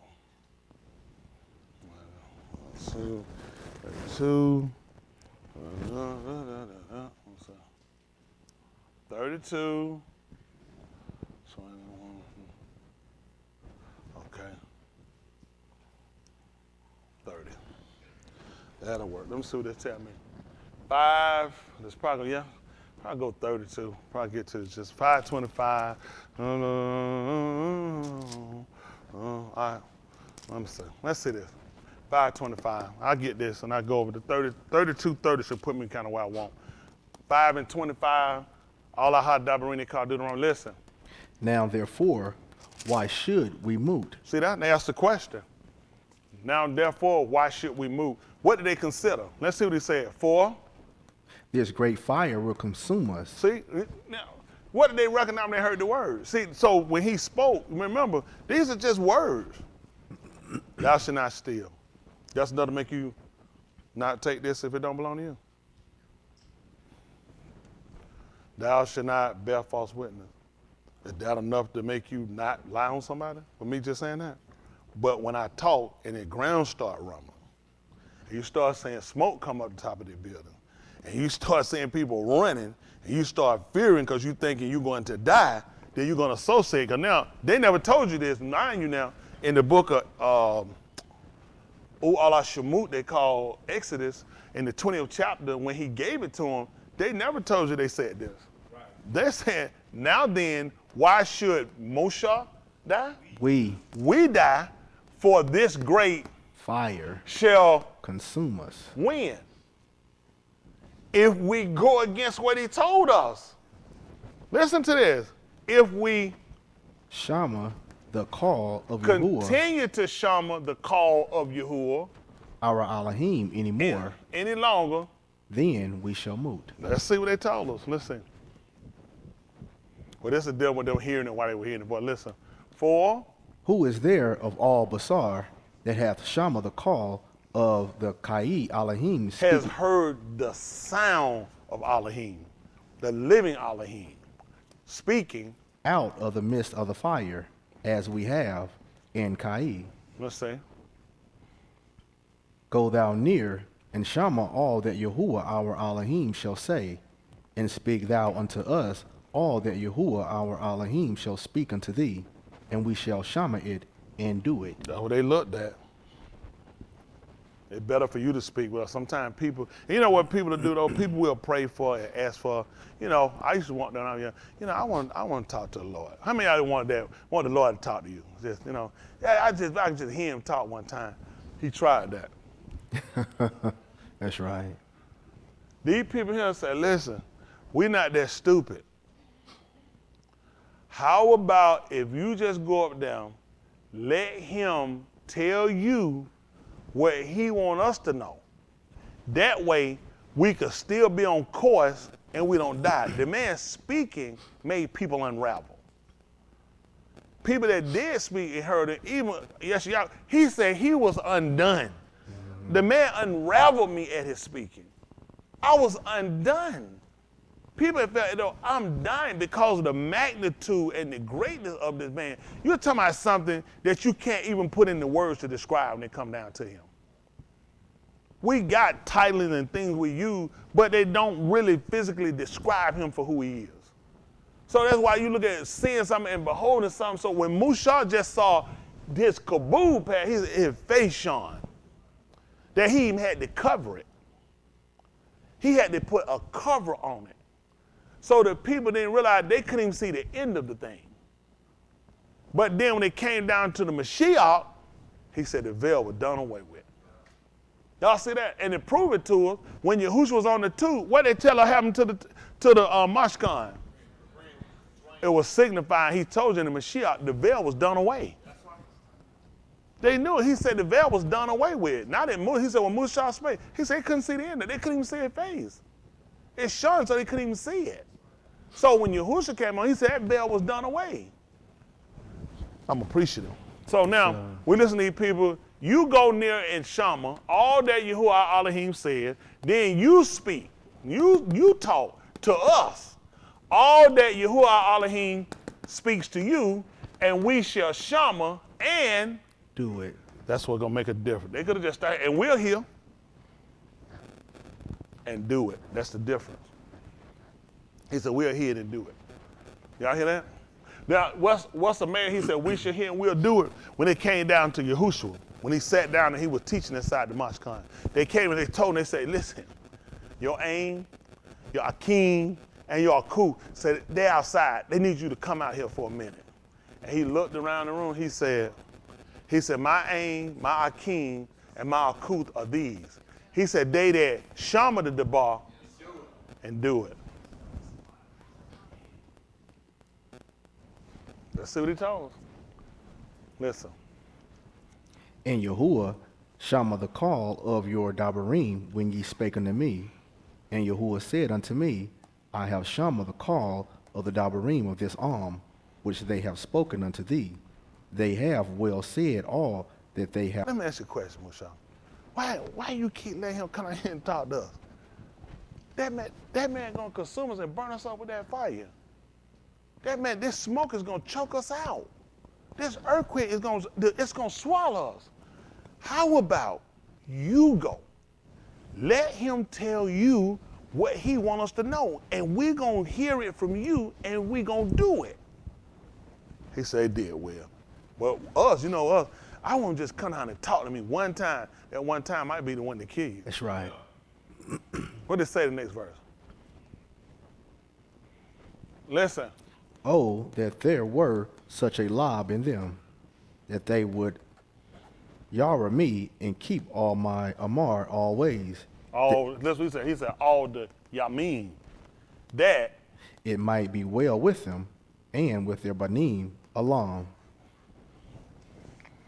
See the benefit in us obeying? See, a lot of times we don't really wait because, now, I guess we look at things aren't instantaneous as it was before. When you transgress before, you moved in.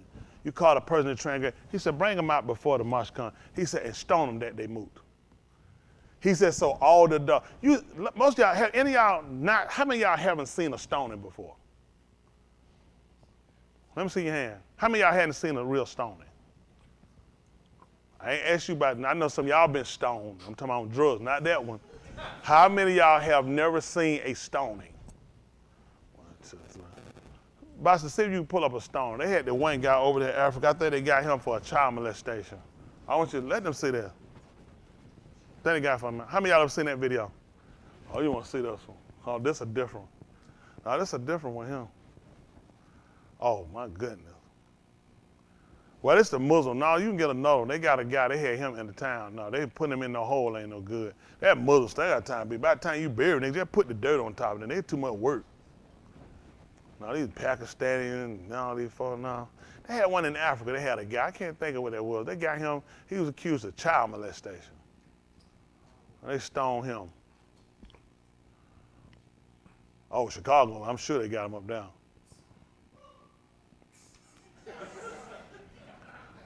Oh, no, them niggas throw bullets. Like, these ain't the right rock. See, all them folk living. What's that, man?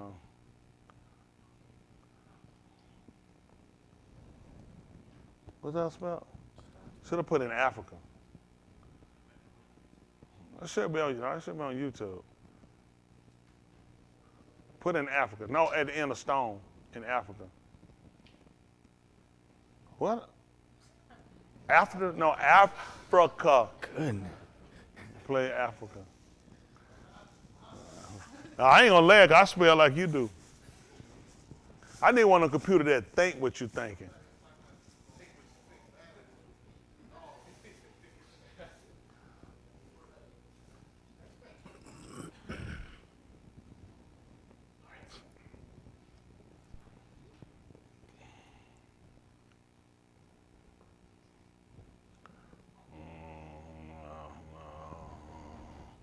That might be the one above it. I don't know. What's the hold on? No, that Mandela Carr. Might look at stone there. They got them heads in the ground. That's crazy, man. Well, let's look at that one. We got. Let's see what this one is right quick.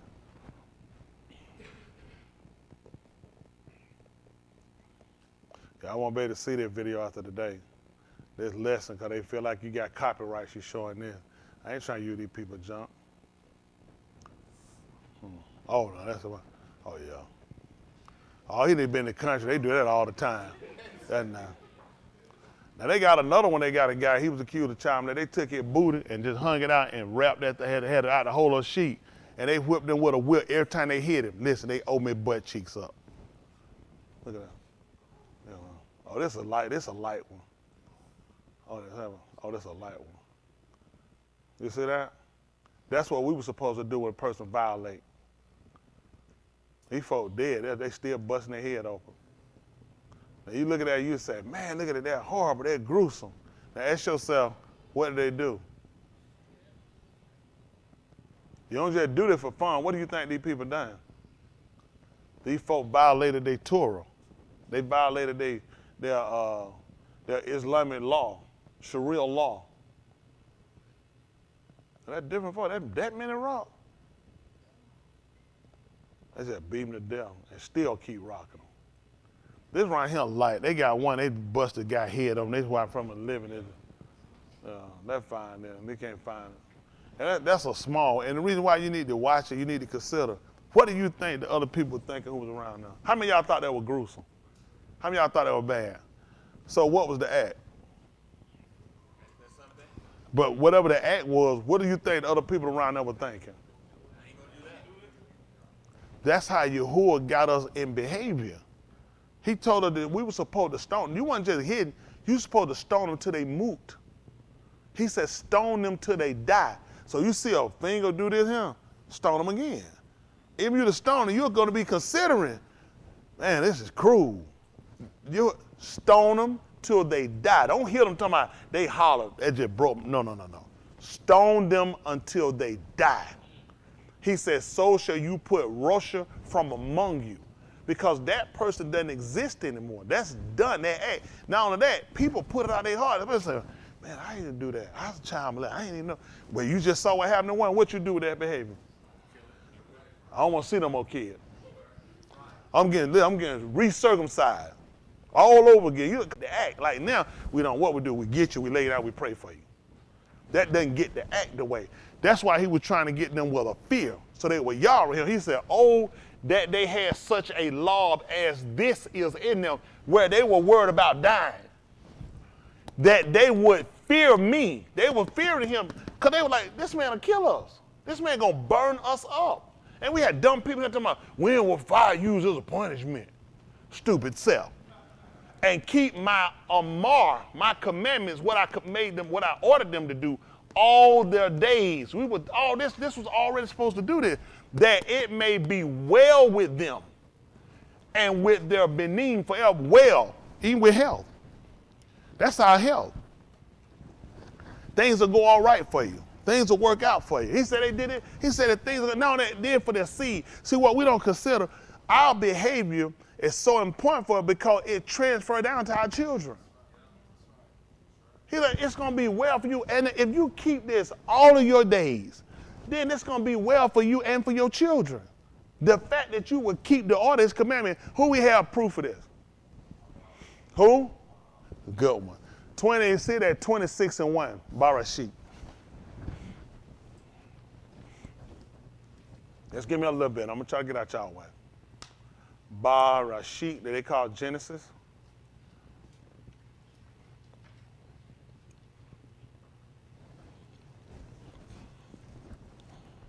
Man, you look at it now, man, Yahuwah just Yahuwah now.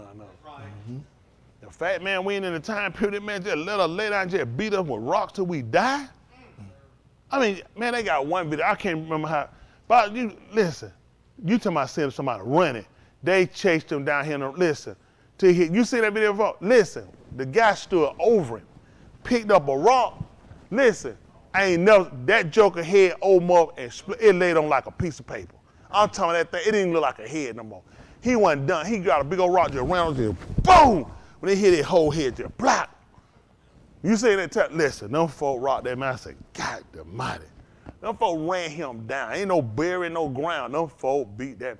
Them jokers are professional rock throwers. You put them jokers on a baseball diamond, somebody head. Anytime I throw it across that plate, they like, all I know how to hit a nigga.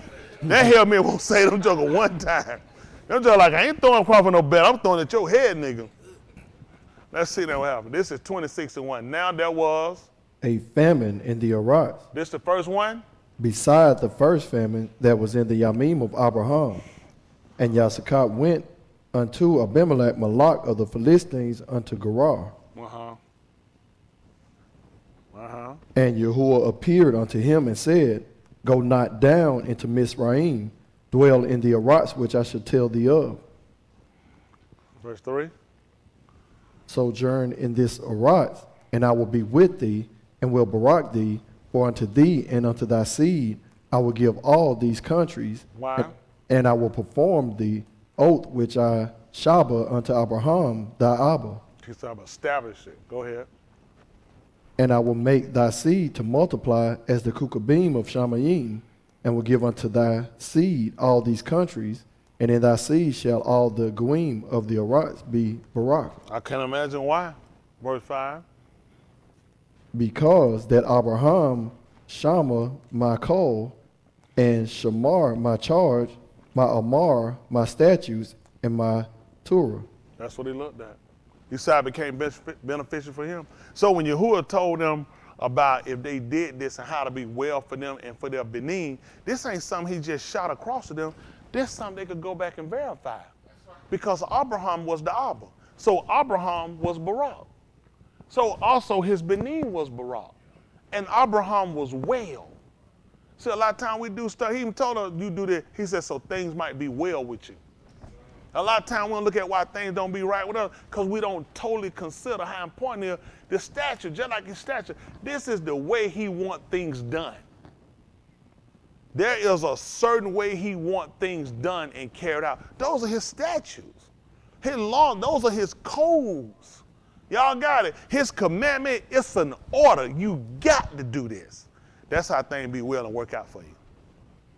But these are things we weren't ever really enforced for us, that we actually sat down and really considered. This ain't something like, I mean, if you choose to do it, you can or not. No, it's not optional. You either do it or you're going to die. Because when Yahuwah come back here, he's going to talk to everybody.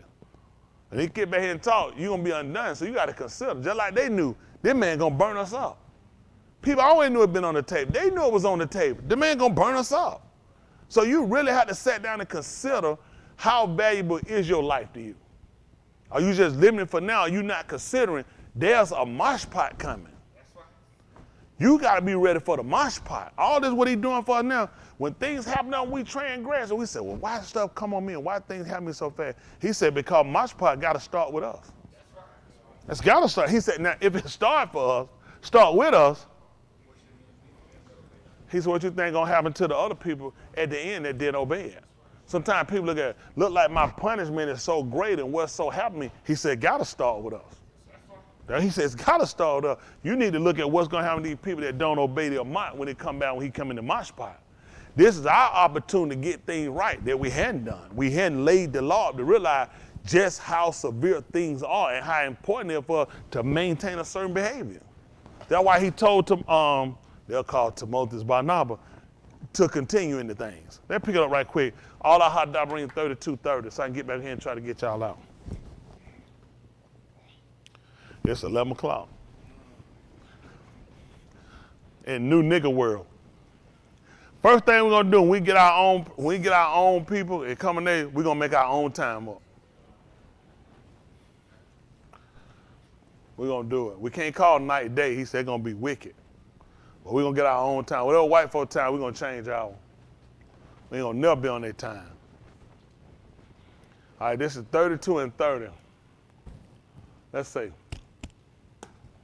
Listen. How should one chase 1,000 And to put 10,000 to flight? Except our sewer had sold them. unless their rock has sold them. It says except our rock. I'm sorry, except their rock had sold them, And Yahuwah had shut them up. see that? He said that's how that. Yahuwah, he said Yahuwah had given them up. Let's see. 4. For their Hold on for a sword, minute. Hold on.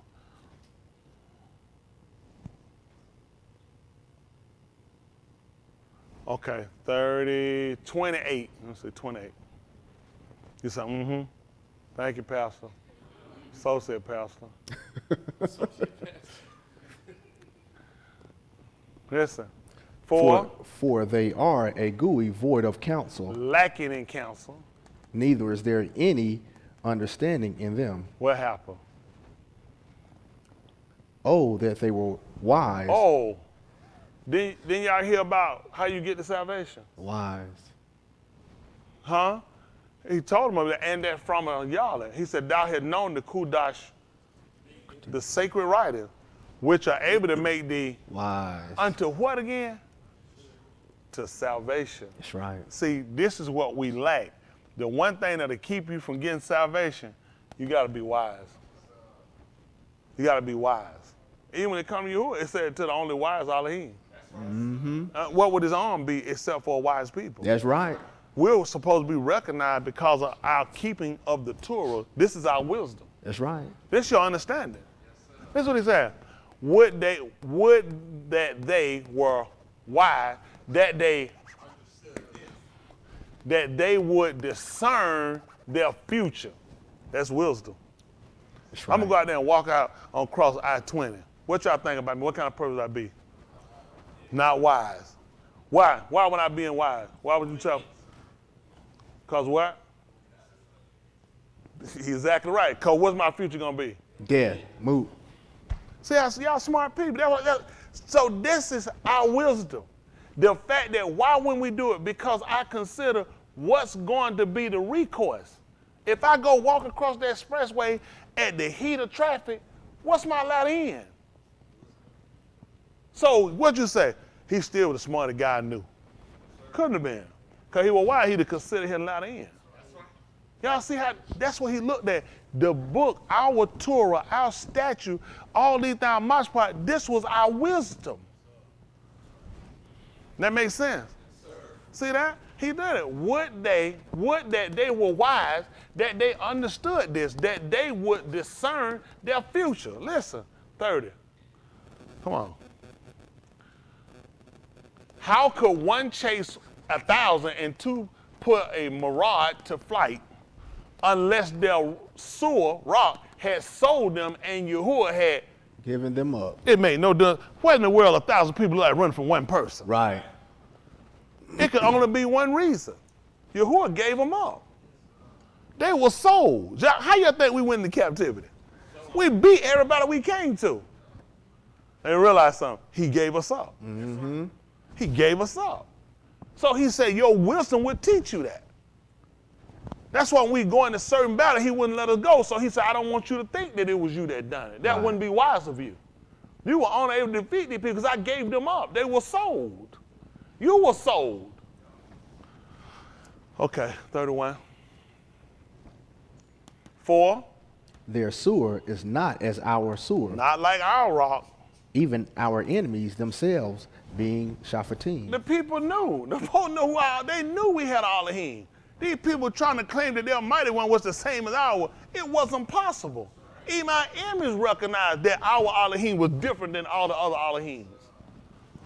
Let's see. 4. Their vine is of the vine of Sodom, And of the fields of Gomorrah. Their grapes are grapes of gall. poison. Their clusters are bitter. See that? They supposed to be sweet. Come on. Their wine is the poison of dragons. The venom of serpents, which you know, Nakash. Nakash. When they use Nakash here, they put Rosh for serpents. Oh, Timnin. Okay. Timnim. Oh, okay. And And the cruel venom of asp. he put cobras. All right. Come on. Is not this laid up in store with me, and sealed up among my treasures. Come on. To me belongeth vengeance. Vengeance is mine. And we heard that many times. What did he say? So he should have told you this first and then told you that. But he told you what was last. Vengeance is his.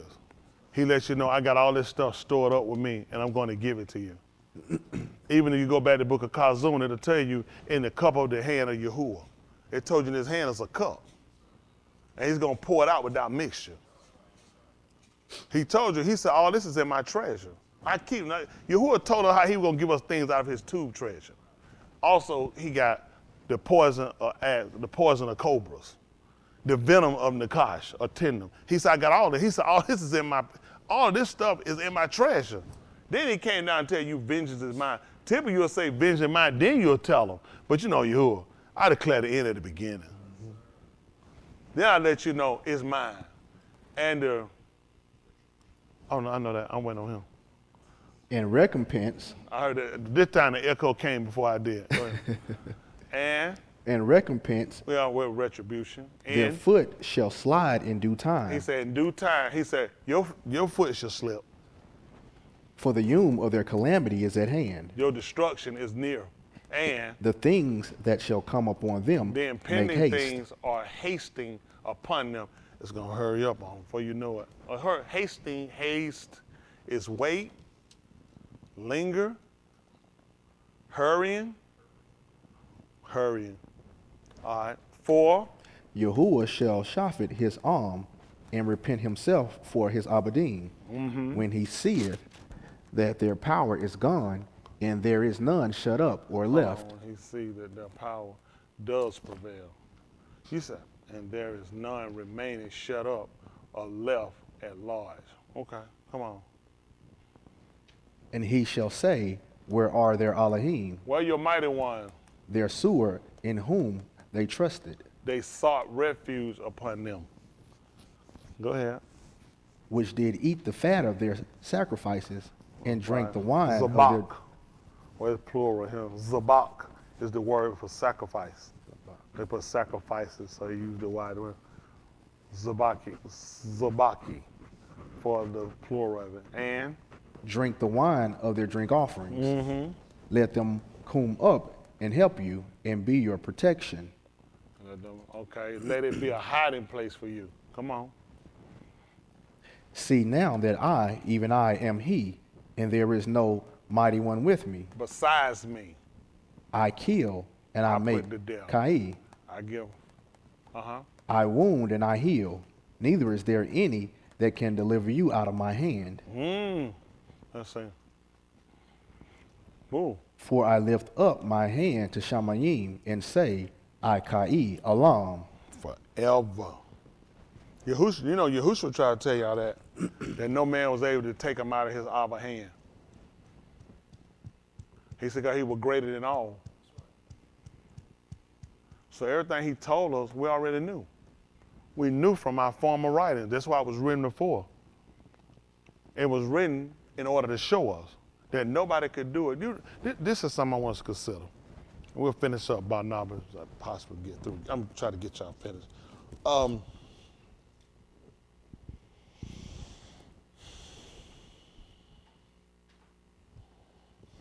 When it comes down to salvation, this is something you got to want. This is not something that somebody can make you do. This is not something somebody can beat in you. This is not somebody can argue in you. This is not somebody can inject in you. You have to be wise enough to sit down and consider all your decisions. How well have you done for yourself in decision making before you decided? How far did you go? And I already know it couldn't have been far because you came here. When you look smart and look like things were going well, they crumbled. Things didn't pan out the way you thought they would pan out. And that was for a reason. He needed us to get wisdom.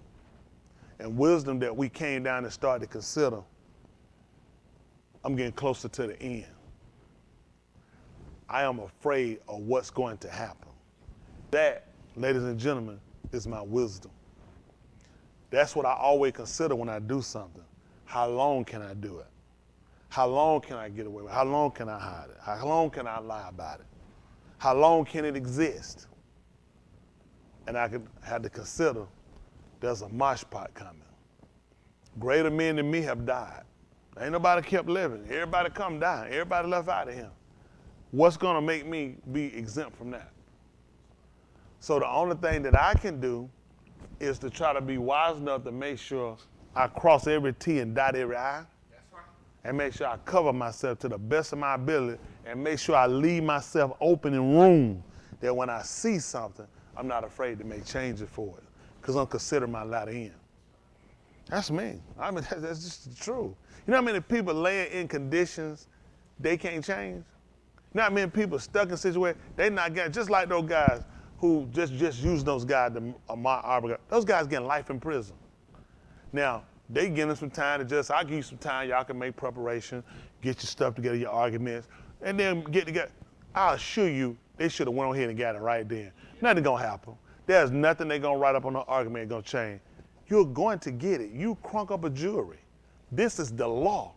You're going to get the full measure length of the law. Y'all got it? That's just it. So all they praying and hoping, probably now, you know, I just hope some kind of way this judge will just have mercy on me. I just hope some kind of way this judge will change his mind. You know why he won't? You're in the mosh pot. They had an opportunity to confess it and get it right. And they chose to say, crank up the jury. Because I ain't guilty. Now they got a setback. You know, just before that, you do know they called the jury. They talked 3 times. They tried to tell them, say, we want to change our plea. You couldn't because you're in the mosh pot. They made it to the mosh pot. See, all the out, change the plea. I want to try to change my plea. I want to try to see what I can do. I want to try to reduce the sin. I want to agree on a lesser charge or lesser time. You can't do that in the mosh pot. In the mosh pot, he got to use the Torah. And just like that judge, it don't matter what, he's going to listen to it. He's going to sit back and look. You're going to think, I assure y'all, only thing that judge sitting back looking at is the full measure of the law. Since a jury of their peers have found him guilty, what does the law say has to happen? The things that they voted on and they charge you with, I'm going to give you that now. Hello? That's why they got 12 jurors, because they got it from the Shalakim. That's why he have 12 of them. You know he told them? You also are going to sit on 12 thrones, jury, mashpat, yasharal. You know what he going to get on? What does the Torah say? Let them know what the Torah say. These people violated the Torah. Now, what's going to be their mashpat? Well, I know what they did. I know the Torah, but sometimes you just can't go with the book. I assure you, it's going to be the full measure of the Torah. That's why we got an opportunity now to do what he say, work out your own nefesh, Yeshua. How? Where do you think he got that from? Them people were shaking. They were scared to death. What am I gonna do? I don't want this man to keep talking. I don't want this man to burn me up. I don't want to die. That's a horrible death. Let's work it out. He said, if they had a law in them like that, and they had that type of understanding, he said, man, they would prolong their yamin. It'd be well with them, and it'd be well with their benin. See, a lot of stuff, folk don't realize. Let me tell you something. The acts and deeds of Dawood, it didn't just affect Dawood, it affected his being. He made that boy sick on the move. And he allowed for him. He did, and he listen, he conferred for him. He fasted, he allowed. But I assure you, who had already passed sentence. Because he looked at something. You didn't consider your latter end. He said, you didn't even consider your latter end.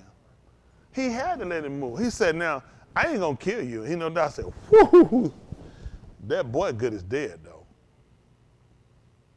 That boy wound up dying for his transgression. That's right. The boy was wounded for his transgression. That's right. By his stripe, Daoud was healed. That's right. See, a lot of times, this is the thing everybody need to consider him. I'm getting ready to let y'all go. When we make decisions, we do things, that's why we have to be so careful about them. Y'all see what I'm saying? The book, it'll tell you, be careful for nothing. That means walk out. You don't worry about what color light is. Walk out. Don't wash your hand. Don't worry about nothing. Just eat it. The man saying don't be anxious for nothing.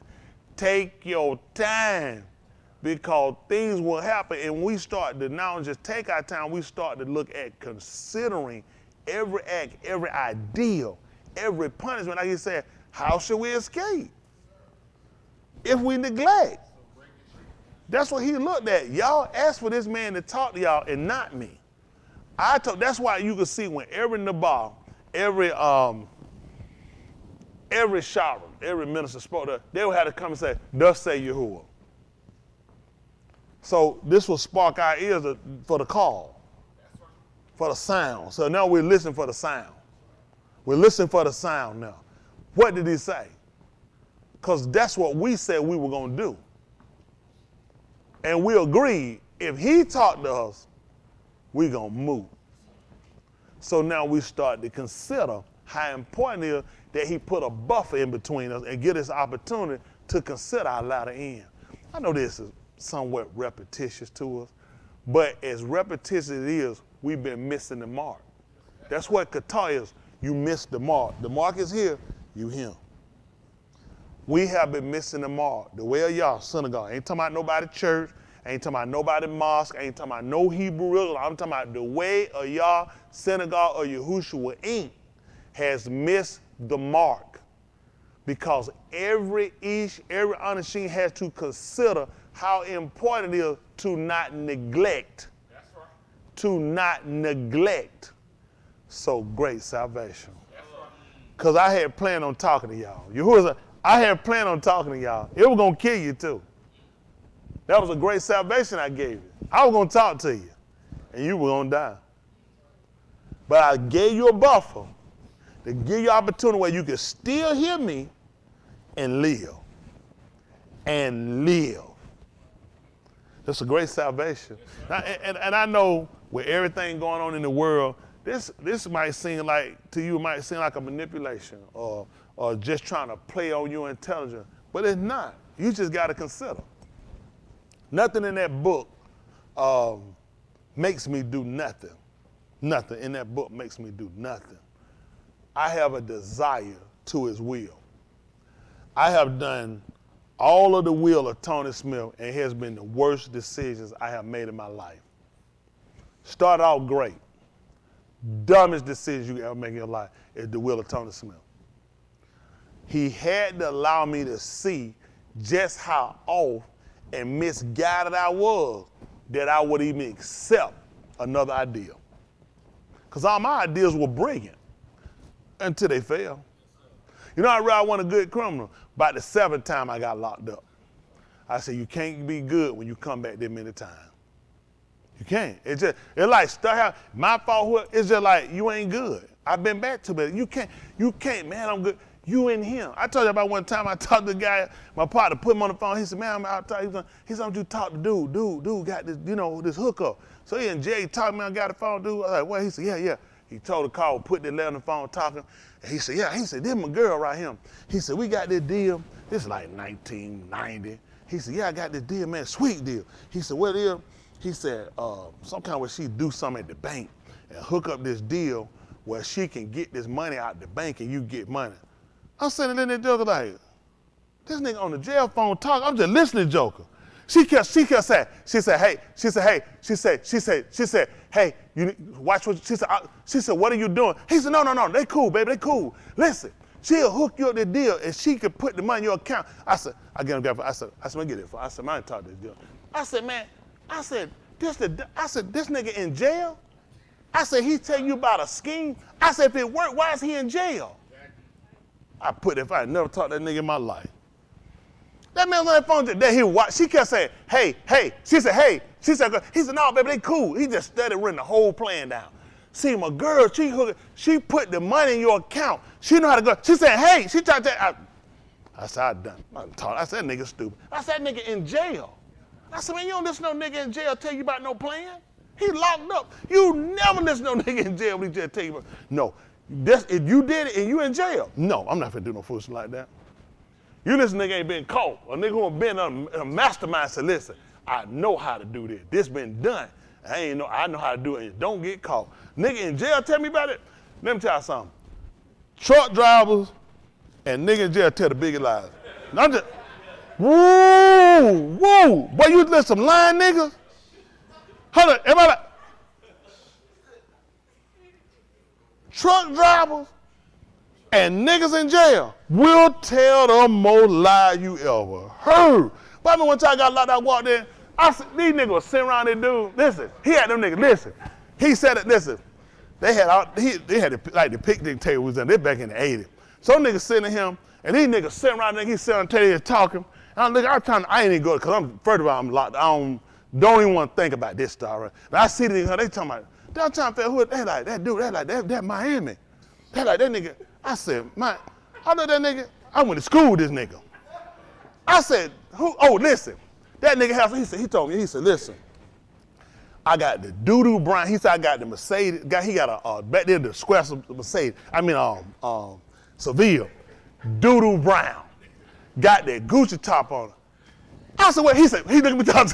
I said, that nigga told he was slanging key. That nigga been broke his whole life. He never, listen, he got them niggas sitting around the table. He done fed them. That joker see me. I said, Miami, he doing it.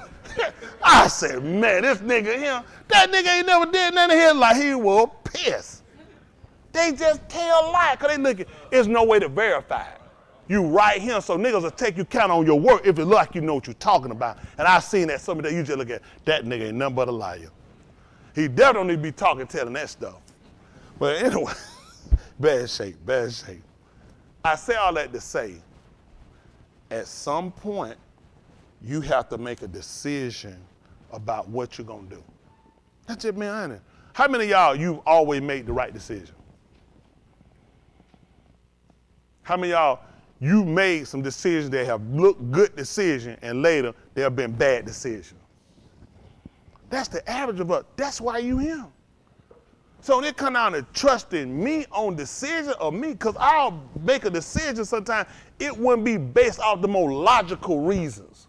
And then when you talk about your soul, a lot of my decision put me in jeopardy of my soul. So now when it come down to me making a decision, I gotta consider my soul. I never done that. So now that makes sense, I gotta consider where your soul at. Where you at? That's the most valuable thing you got. It ain't your outer appearance. It ain't the things you own. It's a person inside of you that hurts, that crowd, that's actually seeking for the salvation. This going back to the dust. It's something deep on the inside that I'm trying to make sure I preserve, that I never cared about, I never watched. I've been, a lot of folks dead, a lot of folks gone I've been with. It's over with. They can't get another chance. And I know I can't afford to risk the one I got. I can't afford to risk it. And I'm telling y'all right here, if you waiting on something to come down and make you do right, it'll never happen. The only thing gonna make you really do right, you're gonna have to really care about yourself. Ain't no spirit make no pretty woman ugly me. It'll never happen. I will rebuke that spirit. Pretty is pretty and ugly is ugly. That spirit ain't got nothing to do with that. What it will make me do is be wise. What's your latter end? Ain't no spirit make Bill nasty, make marijuana stink. Don't happen. It's a matter of me desiring to show wisdom. I want salvation. You want to be saved. What's the wise decision right now, Tony Smith, than drinking that beer? Drink the beer and then fix it like, no. The wise thing is don't do. Guess what now? This is my wisdom to salvation. That's right. See how we doing? Folks tell you want to be saved. You can't be saved because you don't show wisdom. You have to demonstrate wisdom. Well, why can't I be saved? I just want to be saved. First thing he told you got to do, you got to be wise. Huh? He even told you not as, but doing what? See what wisdom do? Wise make you consider, not after, but before. See, where we come from before, we always considered after. All my decisions were bad when I got locked up. None of them bad before I got. When your sins are bad before you got locked up. When you realized they were bad. That's the wrong time. The judge said, look like you done considered now that wasn't wise. I'm gonna give you a break. I'm giving you no break. That's what it is. So we have the opportunity based off of our previous stupidity not to make the same stupid ideology decision, to set to consider what is wisdom. Wisdom is what I'm using to help me demonstrate that I'm actually trying to achieve salvation by resisting behavior, by resisting places, by resisting ideas, because I desire salvation. There's no spirit that comes and make me stop doing nothing. It's, do you want to live? Why Yahuwah just didn't get on the spirit when he was talking to them? That'll say it all the time. Why? I'm going to first let you demonstrate wisdom. Every time I talk, the ground's shaking. The fire is booming. The sun is smoking. What are you catching on to? You finna die. The more I talk, you know, the more intensified things getting. And you know this ain't working out for you right now. How about we just stop me and you conversating and we get somebody to be like a mediator? Because I can already put together, I'm finna die if you keep talking. You know what he said? You want to be saved. Because you can see me talking finna keep, you want to be saved. Let me give you all the parameters and all the ideas you need to be saved. Keep the Shabbat, no eye to God, no adultery, no fornication, no lying, no drinking, no homemoney. All this stuff he give you to do, all these violations, because this is going to be your wisdom. That's what's going to allow me to grant you salvation. You don't get no grace. Man, when I got saved, I got smart. I assure you ain't saved. Because you knew you got smart. That's how you got saved. Yeah, we feel like if I get saved, I'll be smart. You'll be smart before you get saved. The Shalakim was smart. They didn't get saved after the man left. They demonstrated wisdom. When he told them about won't they go with the other one, they asked, what did he have? You got the words that he's given to those that live. Where could I possibly go? He knew this was a wise arm. People. I don't know why people assume you're smart when you get saved. You're smart before because you got to demonstrate wisdom.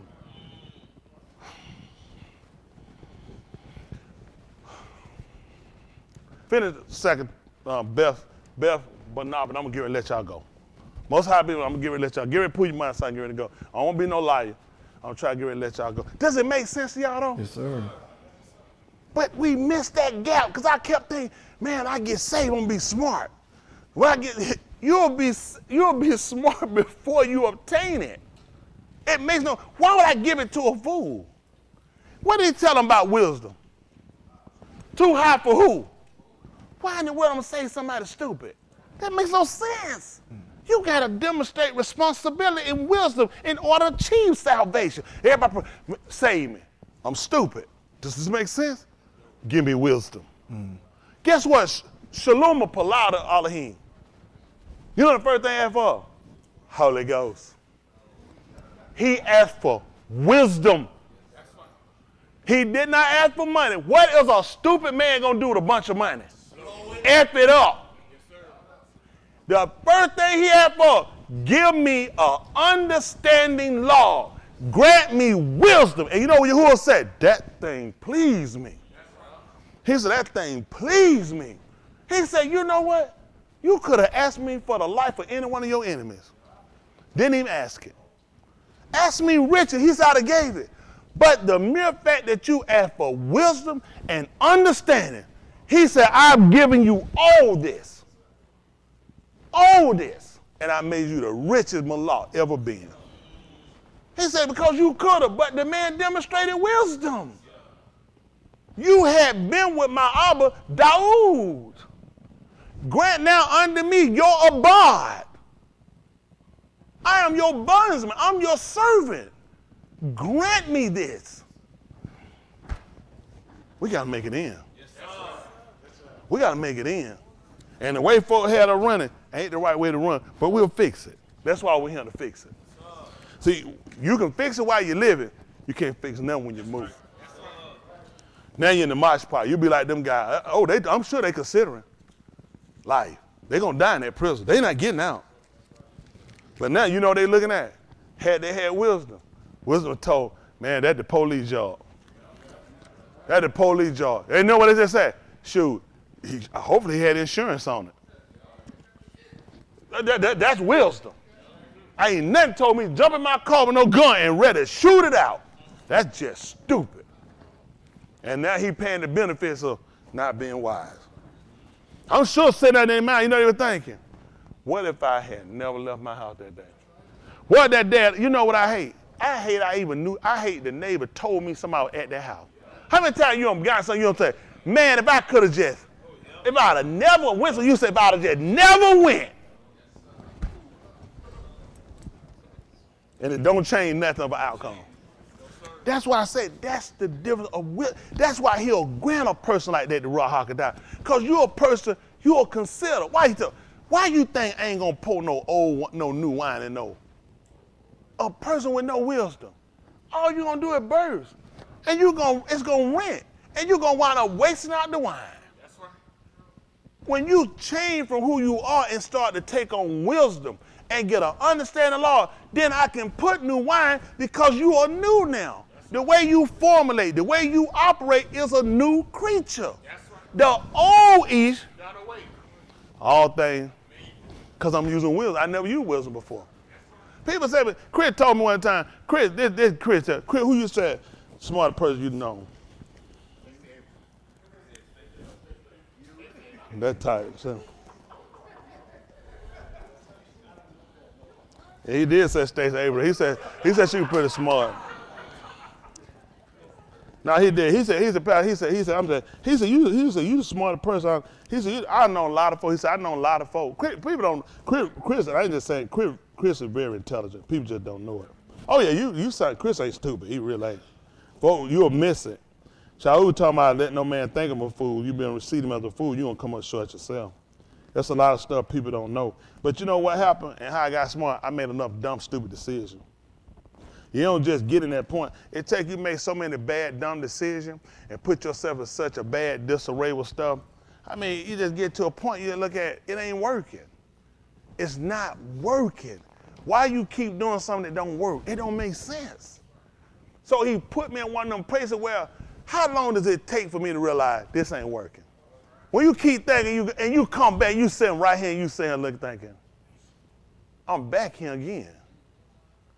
You cannot say, but I'm smart though. Not when you there. You just start realizing, this is where people come to make dumb decisions. Am I correct? When you say, listen, please don't try to vote, there are some people getting down and really get to lock in and realize, I'm finna separate from people. I'm finna start applying myself and start learning. Listen, and they look at, I'm changing my outlook. I'm finna change this. You got some people, listen, they ain't trying to get with no, I'm just trying, let me do my time. I just want to be all to myself. And they'll stay. You think, them nigga always ring, always stuff. And if folks, listen, get in there and work it out, fix their own case and get out. While nigga playing cards, nigga laughing, nigga gambling, nigga swapping out and watching TV, it be niggas sitting on their bed. Listen, when that time go, them niggas go to the library. But it would be nigga going to the library, they had that tablet. I can tell you, no, it be some nigga, you ever seen that? Them niggas have a tablet. Them niggas keep that stuff. Listen, they be ready. Them niggas waiting to go to court, they keep their stuff. They'll keep that stuff like in the Bible. Listen, they gotta have my information, got my stuff, waiting to go to court. Listen, they went through it, ready to present their case. That thing, no, you're behind it up, them folk gone. Cause they get smart and start realizing, I made a lot of stupid decisions. Landing me here, I see how to get out of this. I won't be back here no more. That's what I want to teach y'all. We all done been in the sin business and coming there too many times. You can't keep popping back down. You can't keep popping back at the same thing. It's time to get this thing right once and for all. Tithe, house, Kodash, Muad, farm. I know them new words. Some of them farm. Gotta have that. See, I try to teach y'all, anything you gonna do, you gotta build yourself up. Don't be looking for no government grant for nothing. Everything we gotta do it for ourselves. I told y'all before, we gotta feed ourselves. We gotta medicate ourselves. We got to educate ourselves. Everything we got to do, we got to financially back ourselves. You can't do it broke. Too many of y'all like that broke life. It is. You don't want that man. Let's build a listen. How we can work, build something up, make something happen, do this. Then it comes. Y'all be sitting back procrastinating. And then it be the broke niggas coming. Yo, let me see your way. You ain't got shift. So let's keep doing what you doing. And none of us will have shift. And it don't make sense. You broke. You see people with money doing something. Why would you get with them? Oh, this that broke life. This thing here get me. That's just, it's stupid. I don't get it. Why would you? Why would you? Yo, how much your broke way done got you? How much is your broke way earning you? So you see people doing something, making it. How are they making money? How are they maintaining? How are they doing? How are they able to do? Why don't I get with them and stop doing what I'm doing from stupid and do what they doing and start getting myself, I can move myself into financial, stability. Yeah, that broke life though. That's the easy life. You had to worry about that. Jesus was poor. Sure he was. That's why he went and got them niggas and sold them in slavery. And came up. That's right. Jesus was broke till he sold them niggas off that slave ship. Jesus had deep pockets. Yahushua had treasures up in Shamayim. Jesus had hill down him. And Charleston, Plymouth Rock, and Savannah Port. Jesus said, my father rich in housing land and slave niggas. Thank you. Thank you. Don't let these folks make no fool out of y'all. Salvation is always first. That wisdom. Got to get that money. Why he didn't tell Solomon, I'm just going to make you smart. Man, listen, you going to need some money too. I'm trying to tell these folks, don't let these folks make no fool out of you. You need money to navigate around him. Go ahead and take your prayer around there. Take your prayer up there to Kroger. Get in that line. Pack that bug up and get right there, fall on your knees, start slobbing on that register. Man, security guard will bust your head open. Like old retarded nigga, all this slobbing up in the register. Nobody that fools, man. You got to be able to navigate. That man know you got to survive. It don't make sense. Why he made Abraham rich? Abraham talking to Yahuwah. The man provided. Son, I'm putting you among people. These people trade goods. These people recognize wealth. I can't put you here, bro, talking about just talk smart, quote Bible. Quote Psalm 23:1. I'm like, who? What are you talking about? Nobody understand what you're talking. You got to know how to navigate. I try to help y'all out. I'm telling you now, I know you. I watch them. I see the folks that stay in that same rut. They'll stay in that same clique. And you ain't getting nowhere. I'm telling you what I don't do. I don't do broke conversation with broke people. I don't have time for that. I've been broke. I know what it's like to scuffle. I've stole. I robbed because I don't like broke. Now, Yahuwah, and he know my palau, I don't have to ask it no more. Don't let me get too poor. Because I'd be like, what that boy? Who you say? No, not Ren. What other? Yeah, I'd be like, Tyrone. David Chappelle, the crackhead, he bust that one out and stole that radio. Nigga do steal now. I got to steal. Listen. Even the book said it. He don't despise a thief, he steal to satisfy his nefarious. Right. I ain't just be sitting around just stealing. Yahuwah give Wilson, give her Wilson how to operate and do this stuff. I mean, you ain't got to go around stealing and do nothing. That man, give Wilson. You could do that. You just don't want to do nothing because you lazy and sorry. Man, too many ways to do stuff. We got to send ourselves first. Everything else work for us. Everything you want to, you ain't got to connive and cheat. You just do what you're supposed to do. Yahuwah give you the knowledge, give you the information, and he'll give you favor. Because you know what? You'll be wise. You'll recognize. You stupid, you'll miss it. Man, that's a lot of opportunities out here. When you stupid, you'll miss it. We got smarter. We start learning how to operate and do stuff. Put some in your pocket. I know, I be watching. I to go hand outside white. I put all of them together. Say, drop $10,000 right here, right now. Ha! You tripping. Stop, man. I ain't got time for that foolishness, man. If I got 10 folks, we having a conversation, we can't do $10,000, I'm going to kick some folks out that circle. I have a problem with that. I have a problem with it. We got too much knowledge and information to be sitting around behind. Man, listen, that goes with our salvation. Folks, they gave us that old pissy broke Jesus. The folk gave it to you. White folk don't subscribe to that junk. Go tell white folk, give up all you have, and Jesus will get them folk be like, boy, I'll hang you, nigga. Say that again. They'll throw a rope on your neck and drag you around that church. White folk don't preach no foolishness like that. That's for niggas. You'll never let nobody insult you and make no fool out of you. Show me one of these preachers give away everything they got. Talking Joe Osteen, he gave up his salary. Talking about the one everybody done bought his book. Right. His book cost more than what they were paying him. The man a businessman. He don't take no money. Your mama.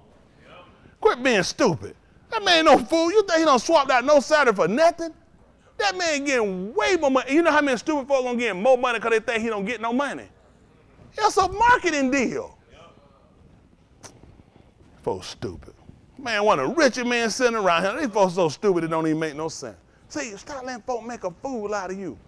All this is yours. That man said it's the Abba. It's his true pleasure. He want to give you the Malkut. And I'm right here to receive it, sir. Isn't that right? That be my Malkut. I was telling her that I be that Malkut pappy. Now think you better step up. Man, I ask you who Malkut is. That be my Malkut. Man, all we got to do is do what the man told us. Listen, it takes time because you know what? He's looking for consistency. You don't just get on that. It's consistency. You got to continue to show consistency. Then when you get it, how you going to let it be a benefit to other people? These folks know, how many folks here I done helped out before? Look at these folks here. Is it with prayer? No, sir. That's what you're going to look at. What he going to look at? Come I'm going to tell you how you hood work. What for the way. It may, as I'm saying, give A. Smith $50 million. Val needs something. Help you in the end. Keisha needs a help you and Carrie. I'm just being honest. How that going to work? Because it makes no sense to give anybody here nothing unless it's going to benefit the fold. That's right. Otherwise, it's going to be schism. We going to take you out. I'm going to butt their head too, boy. That $50 million, boy. That mom. I'm about to crack that skull, though. Soon she looked at, dude! Mama! They make one of them two-part songs. Even though you was a crack fiend, mom. I mean, hey, that's what it is. I'm just, come on. It make no sense to give you nothing unless it's going to be. I'm just being honest. Folk don't realize how stuff works. What good he going to give you something? It's just going to be for you. Right. That doesn't work for the body. It has to work that it's going to benefit the body. I had to cut time, look at, if you ain't going to try to benefit the body, it don't help us. That's right. We got people going to be in need. You're going to be in need. Somebody else might have before you. Guess what we're going to have to do? Bust that thing down. Y'all know how we do that. Why y'all niggas play a lot of, go ahead and get 100 mil. Come back at him. Cause you ain't going to hit now, cause I just don't try it anyway. Oh, the guy showed you how to do it. You'd already played it. You know what? Hey, he been in jail. That niggas in jail I was talking about. What Miami, what happened Miami? I mean, no, let me tell you what. He's a number guy. Now, here, if I do that, Dave. No, it's a system, it's them dream book. Now, I'm going to tell you something. I had some aunts, my mom, they used to read them books, they had them dreams. Them niggas throw away a lot of money. They hit like 2,500 stuff. Like y'all ain't know, none of them, y'all ain't struck no money. They used to play, they get like 2,500. Then you ask how many dollars they spent before that. It be some folk that hit. It's a number thing. But I'm gonna tell you what happened in this stuff. This what folk have to remember. This in this stuff. All that stuff is time and chance. Don't believe that.